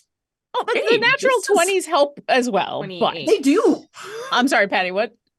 28 radiant. Awesome. It is still standing. Brunschlager, you see it reel a little bit as it is hovering. It is looming. There's a loom happening. Anything else, Patty? That is everything for Patty. She's still staying at the door. All right, Brunschlager, you're up. Kazima's on deck. It got hit with guiding bolt, It did. It did. which means that I no longer have disadvantage for this one attack. With the scepter, absolutely. Yeah. Well, first off, I'm gonna activate Second Wind. Okay, that's fair. Just throw this out there. I really need this thing to die. I'm gonna heal myself for 17 hit points. I All am right. now at 20. Hey, double digits. Yep. I'm gonna attack with this stupid scepter. Okay. I love this. Please. Oh, thank God. That's a crit. Okay. There's no special crit damage. Cool. Let me, so it was 3d6 plus 7 is the bludgeoning damage, so just double that. Once again, the fire is not going to do anything, but I'm gonna activate my Sonic Strike with this as well. okay. This is stupid. That's a lot of dice. It better be. It's a crit. That is going to be a grand total of 30 damage on the first hit. All right. This thing is still standing, but now it's starting to reconsider the idea of staying, Yeah. which it's not its turn, so it can't do anything. So. I can't mess around. I'm going to drop the scepter and hit with my chain. Okay. I can't miss with this. I need this to hit him. Okay. Please. 24 to hit. That does hit. Great. Gonna roll me a d8. And that is going to be a grand total of 16 damage. It had 15 health left. Describe in gory detail how you take this giant down. I'm taking off its head. With a chain. Yeah. Just grinding away at its flesh. Okay. Yeah, it takes a couple hits. You finally drop the scepter because as awesome as it is, it's a little unwieldy. And something about going back to your chosen weapon just feels right. And so when you smack at this thing's neck, it just goes onto the ground. Anything else? No, I'm good. That's all I needed. All right. Kuzima, all that seems to be left is a fiery hellhound. Reaction. As the head apparently is decapitated, as it falls to the, are you catching the head? Or you just letting it hit the ground? You're just gonna hit, it's gonna hit the ground. As the head hits the ground, it suddenly bursts into flame. Okay. And like just is eviscerated into nastiness, but there is now just like a very almost ethereal fire that is left behind. As I'm going to use my cauterizing flames ability as a reaction, and as it does, I just point to the spot to Brunschlager, stand, in like this circle of fire. That's just the reaction after it died. The hellhound thing. I guess I'm gonna Is growling and snapping and very, very angry. You're right. What I'm going to do is I feel like that's overkill. Honestly, it's not a person. I'll just snap my finger at the very least. And like as I snap, it's like too much friction is causing like an actual spark. And as it sparks, that spark kind of like flies up, and suddenly a beam of light comes down upon this hellhound as I cast Moonbeam. All Upon right. it, my form is going to go back into just being me, no longer raging wildfire thing, because it is concentration. And that's gonna be me. All right, what's the saving throw I got to make to avoid damage? 20. But what kind? Oh, you're right. That thing is a Constitution. All right. Ah, that's an 11. That fails. So on its turn, which is next, is going to take. Do I have? Where are you? Oh, that's not bad. 19 points of damage. Out of 20. I'll take it. Hey, Kuzima. What's that? Brunschlager's looking super hurt, even though they kind of healed themselves up a little bit. They're looking super hurt, and this hellhound was thinking about taking a chomp, and then your moonbeam came down and described in gory detail the death of this creature. Oh, very nice. I don't think it's in gory detail because that's not his style. It just is. The fire is going to do what it wants to do.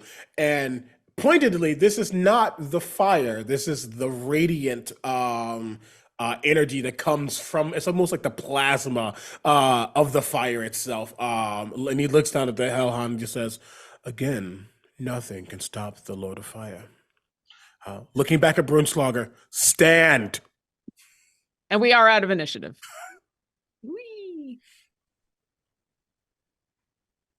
Brunschlager immediately just coughs up blood.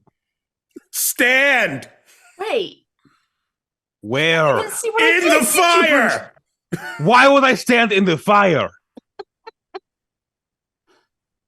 Does someone else want it? Because I'll just give it to someone else. Actually, I snap and another flame comes where the hellhound just landed. I stand in the fire looking at Kazuma incredulously. You're gonna get some healing. You're going to get where are you at? Sorry, my dice are all over the place right now. I'm sorry, Patty. I think I cut you off. What are you gonna do? No, I mean Patty's just like, well, I mean, if he doesn't, I will. Right. There is another one if you want to take that one, Patty. Patty has not been touched. Oh. Patty just Seisha wanted to said, feel "Thank you." better. Woo!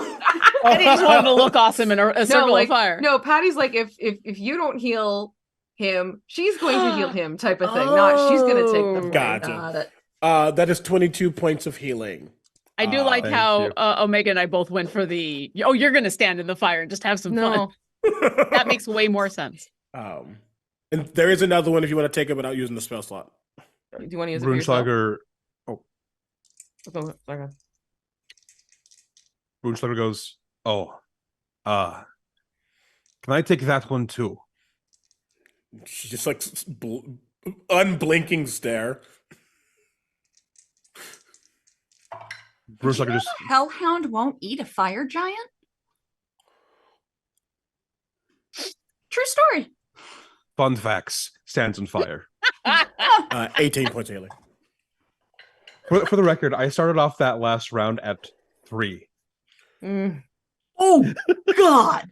Yeah, Oh my y'all lord. decimated these things, but they got in a couple real good hits. Mhm. So once again, level 10.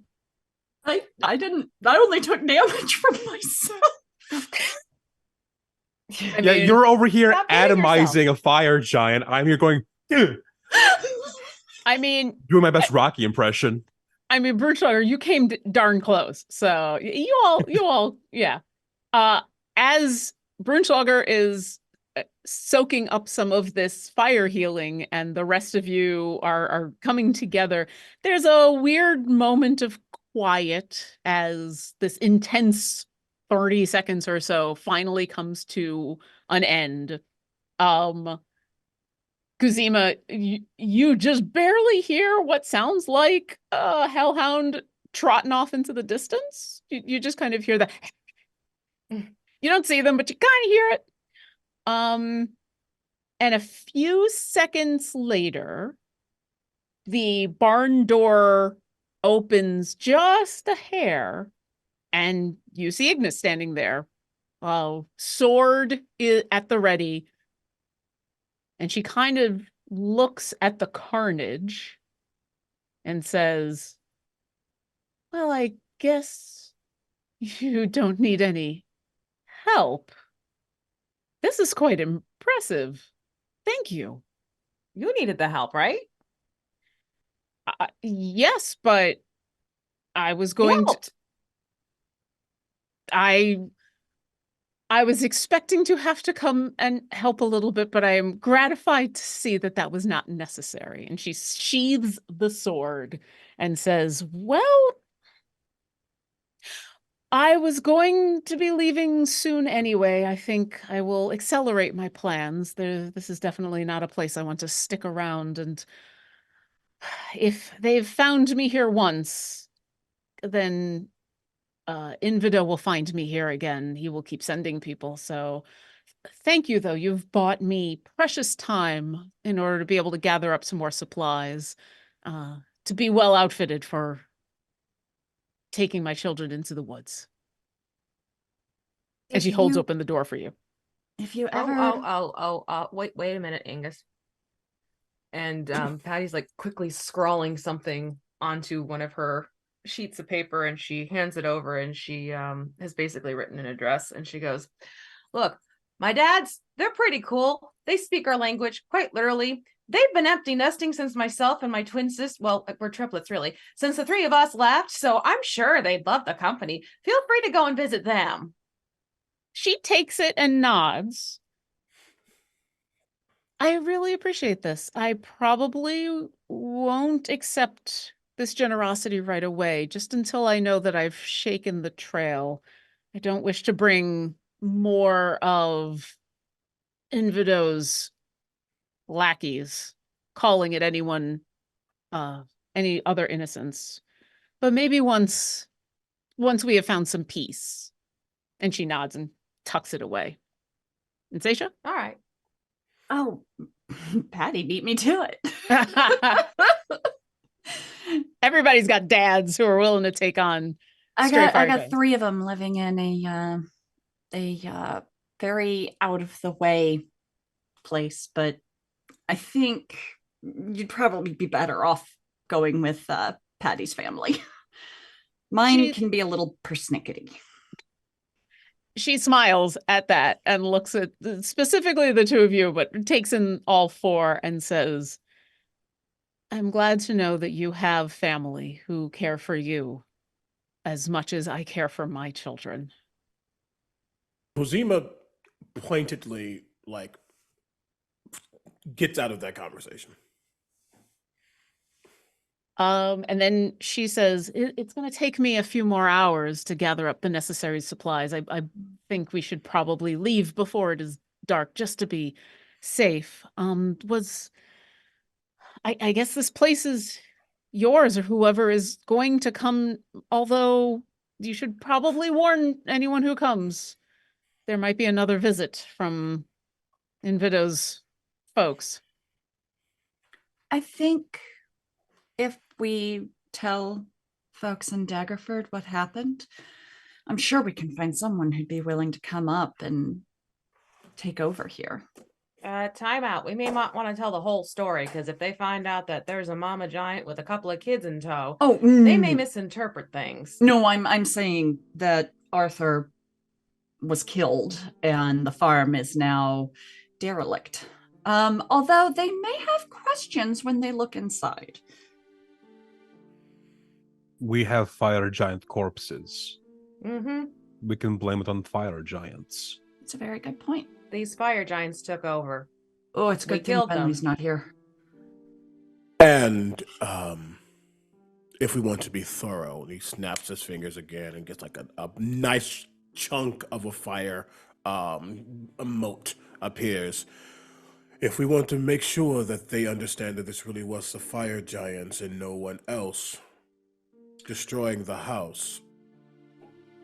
My only concern is the way that he makes the cheese is somewhere here, and the animals are still here, and I think it would be easier to tell them the fire giants killed him and moved in.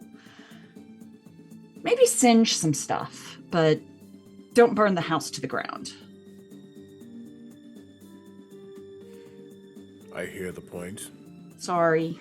I am attempting to accept the point. I know. I'm a killjoy. I'm sorry. Ignis will speak up and say a couple of things. First, she'll say that if you're looking for notes about how Arthur took care of his cheese, you'll probably find them in his office. I don't know anything about any of his techniques, but I know he kept extensive notes. And she'll then look at Kuzima and say, I can definitely show you where you can strategically leave some burns that won't damage the house too much. Then she'll lead the way. She'll lead you all back inside the house, through the barn, into the main area. She'll point to the only room in this house that seems to still be medium creature sized. The door there, and she'll say, that's his office. If you can't find the notes there, then honestly, I don't know where else to look, but like I said, they should be there. I have a nose for sniffing out information. And she'll start to pack up and say to Kazima that when everybody's ready to go, she'll point out a few places. He's patient. Yep. And then we'll take some time to retrieve her children out of the cellar and get them, make sure everybody's okay, because even though she left them in a fairly safe place, they're kids. Yeah. They get into trouble. Brunschlager's gonna go for some of that cheese. I'm going to look for notes. Okay. Brunschlager's headed into the basement. Seisha's headed into the office. How about we got the I look at Patty. Do we get the milk? No, but I can. And I'll say when you ask that, when she realizes what's going on, because she had said that she was going to get a good jug of milk for you. Mm-hmm. The giant points over at a large but manageable. I don't remember what those things are called. The things that they put milk in, milk jugs. There's a special name for it. She points to that and says, I've taken the liberty of packaging that up for you. I was able to do that before everything went a little wrong. But yes, you are free to take that. So all you really need is the cheese. So Brunschlager's going into the basement. Seisha's going into the office. Patty, with that information, what would you like to do? She goes out to where those 3 graves are, and she's going to quickly carve Arthur's name onto a slab of wood nearby and leave it at his at the top of the grave, and she'll also make note of his name in her continuously growing scroll. That's very sweet. Ignis will look very approvingly on this when she sees you doing this. Brunschlager, how about you? Or no, Brunschlager's going into the basement. Kuzima, what are you doing? I'm waiting for everyone else. Do you want to come look with me? To gather notes. No, but I will. Okay, you don't have to, but I wouldn't mind. All right. Like, that is not his forte. Just don't touch any paper. If anything, he'll guidance Nice. Seisha. So their investigation or whatever goes better, just in case. Yes. So because the two of you are working together, it doesn't take very long when you open up this door. This is kind of this is obviously an office study. There's a desk, and it doesn't take long to search through the desk to find what is listed as the Holrow Cheesemonger's Almanac, which I am going to send the bunch of you some 2 files that you should be able to take a look at. Mm-hmm. That are the couple pages out of his book that, like, you look through this almanac and you kind of find the relevant pages talking about his process and the things that he's noticed and all of that stuff. And there's a third piece of paper that falls out that is listed as cheese sample observations, which we'll get to in a moment. While the two of you puzzle over that, Bernsauger, you've gone into the basement, and you can clearly see one of these is just kind of a regular storeroom, and the other one is this long, it's almost a hallway, filled with rows upon rows upon rows of wheels of cheese. Okay. So this is a lot to take in. It is. This is a lot to take in. It is. And I just want to say that I accept this because I have a bag of holding. Okay. I'm just stuffing cheese in the bag. Okay. As much cheese as possible. Do you do the supermarket sweep, and where you just kind of put your arm out and basically make all the cheese just fall off the shelves right into the bag? Oh yeah. Oh, but except for one, which I'm just kind of like jamming up underneath the curtain to chew on while I'm putting cheese in the bag. Okay. Out of curiosity, Oh God, no! Wait. Sorry. Does it matter what cheese you grab, or are you just grabbing any kind of cheese? I'm grabbing every kind of cheese. I mean, the one that you're going to eat. No, surprise me. Awesome. Go ahead and roll a d4. I don't like that you said that. Listen, you said surprise you. I'm going to surprise you. 2. All right, and roll a d4 one final time for me. 3. You have a cheese chart? Oh yeah, I haven't even gotten to the cheese chart yet. Listen, Deb is thorough. This is the piece of paper that fell out. That's the cheese sample observations. While Seisha and Kuzima are looking over that, Bernsugar, the piece of the cheese that you grab is one of the smaller ones. The rind is green, and when you chow down on it, at first, it's got kind of a little bit of a sour flavor to it. And you're gonna have some bad breath for a while. It's gonna be bad. It's super, super bad. You're like, this is what they make the special mac and cheese out of? I don't understand. But nothing bad happens. Great. Next piece as I'm moving all the cheese in the bag. For the next 20 to 25 minutes, I'm the cheese man. Like, you're the cheese man.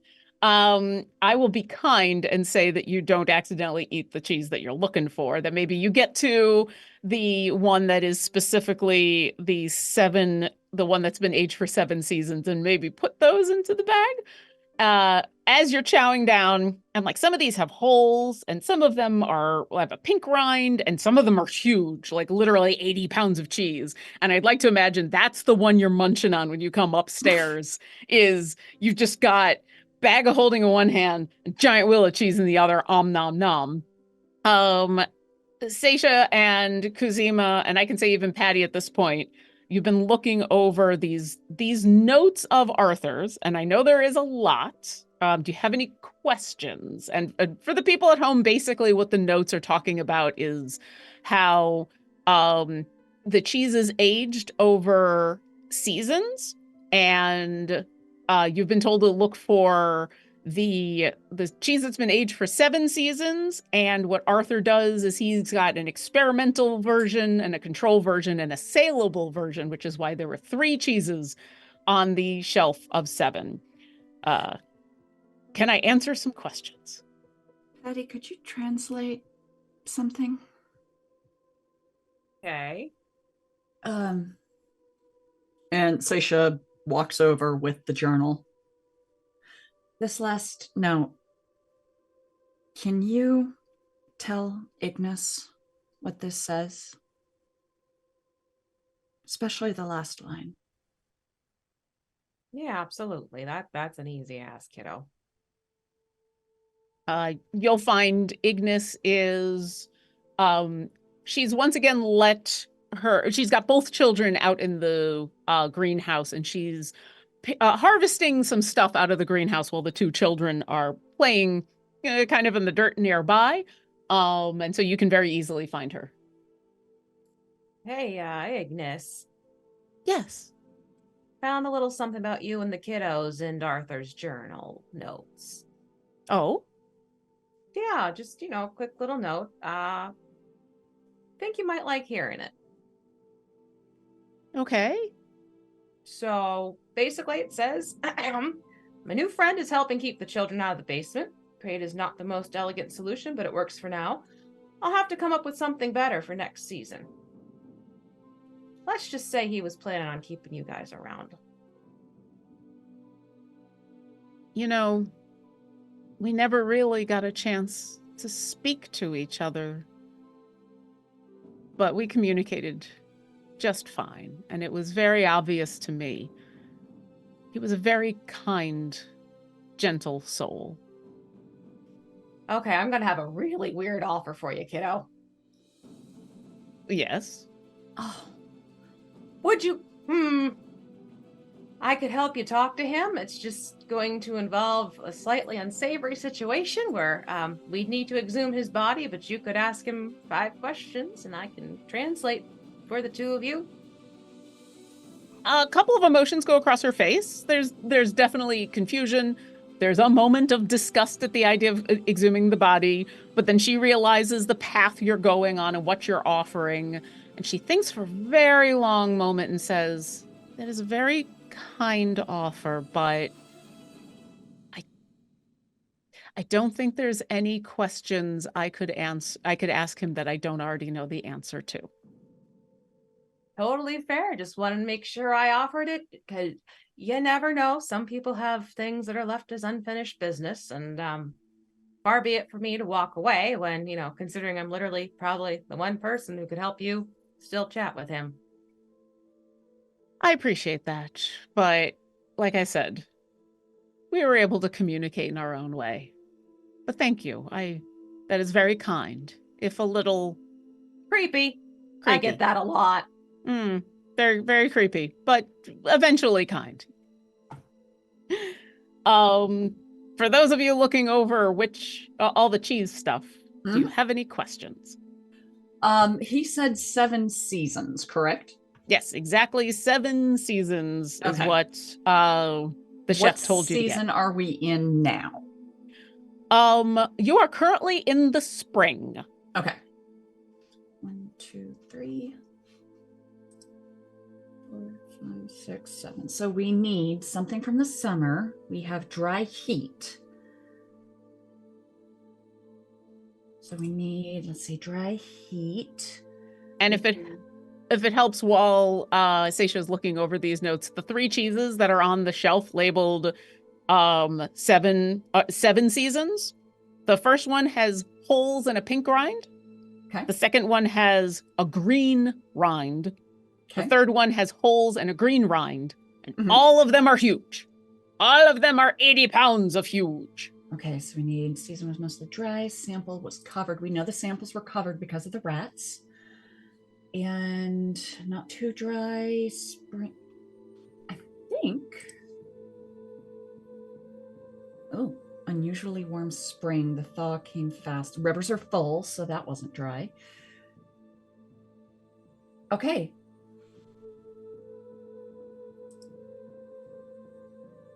So we had a very hot summer, but not too dry, but they started out in a dry heat. So it's going to be both dried, which means it should be green, and it was covered, which means it should have holes. You said one was green and had holes and large. Yep. I think that's the one. You can mark that off somewhere as the saleable cheese. Is there anything else y'all would like to do here in the house? As you can see, Ignis is kind of gathering up stuff to prepare to leave with her kids. But you now have cheese and mustard seeds and milk, and Kuzima has fire. If no one minds, I'd like to take one of the control cheeses back to Waterdeep to give to Javier to see if he can do something with it. It won't have the magical perfection, but be fun. Runenschlager holds open the bag of holding. It's somewhere in here. You know what? Never mind. That's a lot of cheese. Yes. It's a lot of cheese. As you all leave, Ignis works with Kuzima to gently leave very intentional fire marks in places that won't damage the structural integrity of the house. Yes? Do you put any artistic flair on that before you leave? It's not even artistic, but yes. And he's going to make sure that the corpses also are burned in any way, shape, or form. Not to make them unnoticeable, because we need to make sure that they know those fire giants. But still, but specifically on the leader, the body of the leader, and somewhere that's not noticeable to like the naked eye, but someone really has to like look. They as they burn, they also etch. It seems like an ashen, crude, like wood burning technique type vibe. And it looks like a giant eye, for lack of a better word, with a couple of spots beneath it. And almost what seems like maybe smoke or like the outline of fire itself around it. Not too much to look like a perfect picture, but like if you look in the right angle, you can tell that there's definitely imagery of something or someone, perhaps the Lord of Fire, putting their mark down, especially on the fire giant, because that's more of a threat. Excellent. Yeah, it takes you a little while, but you're kind of a master of fire, so you got this. You all part ways. Ignis is going to take her children. You watch as she heads not in the direction of Daggerford, but away from it, and not in the direction of where all the giants came from, kind of holding one kid and the other in a little sling on her chest. She thanks you all again. You manage to make it back to Daggerford just as the sun is going down. And Kaga and his crew of people are overjoyed to see all of you alive and healthy and well. He is very sad to hear about Arthur. And it sounds like the tale that you tell is the fire giants were responsible and you leave Ignis out of it. Yes. Awesome. He says that when we present this and tell him that someone probably needs to go back up there to tend to things, and we'll give them the notes. Be careful, because more fire giants may come looking for the ones that were killed. Understood. So they still get the warning, but we leave Ignis and her kids out of it completely. That is good to know.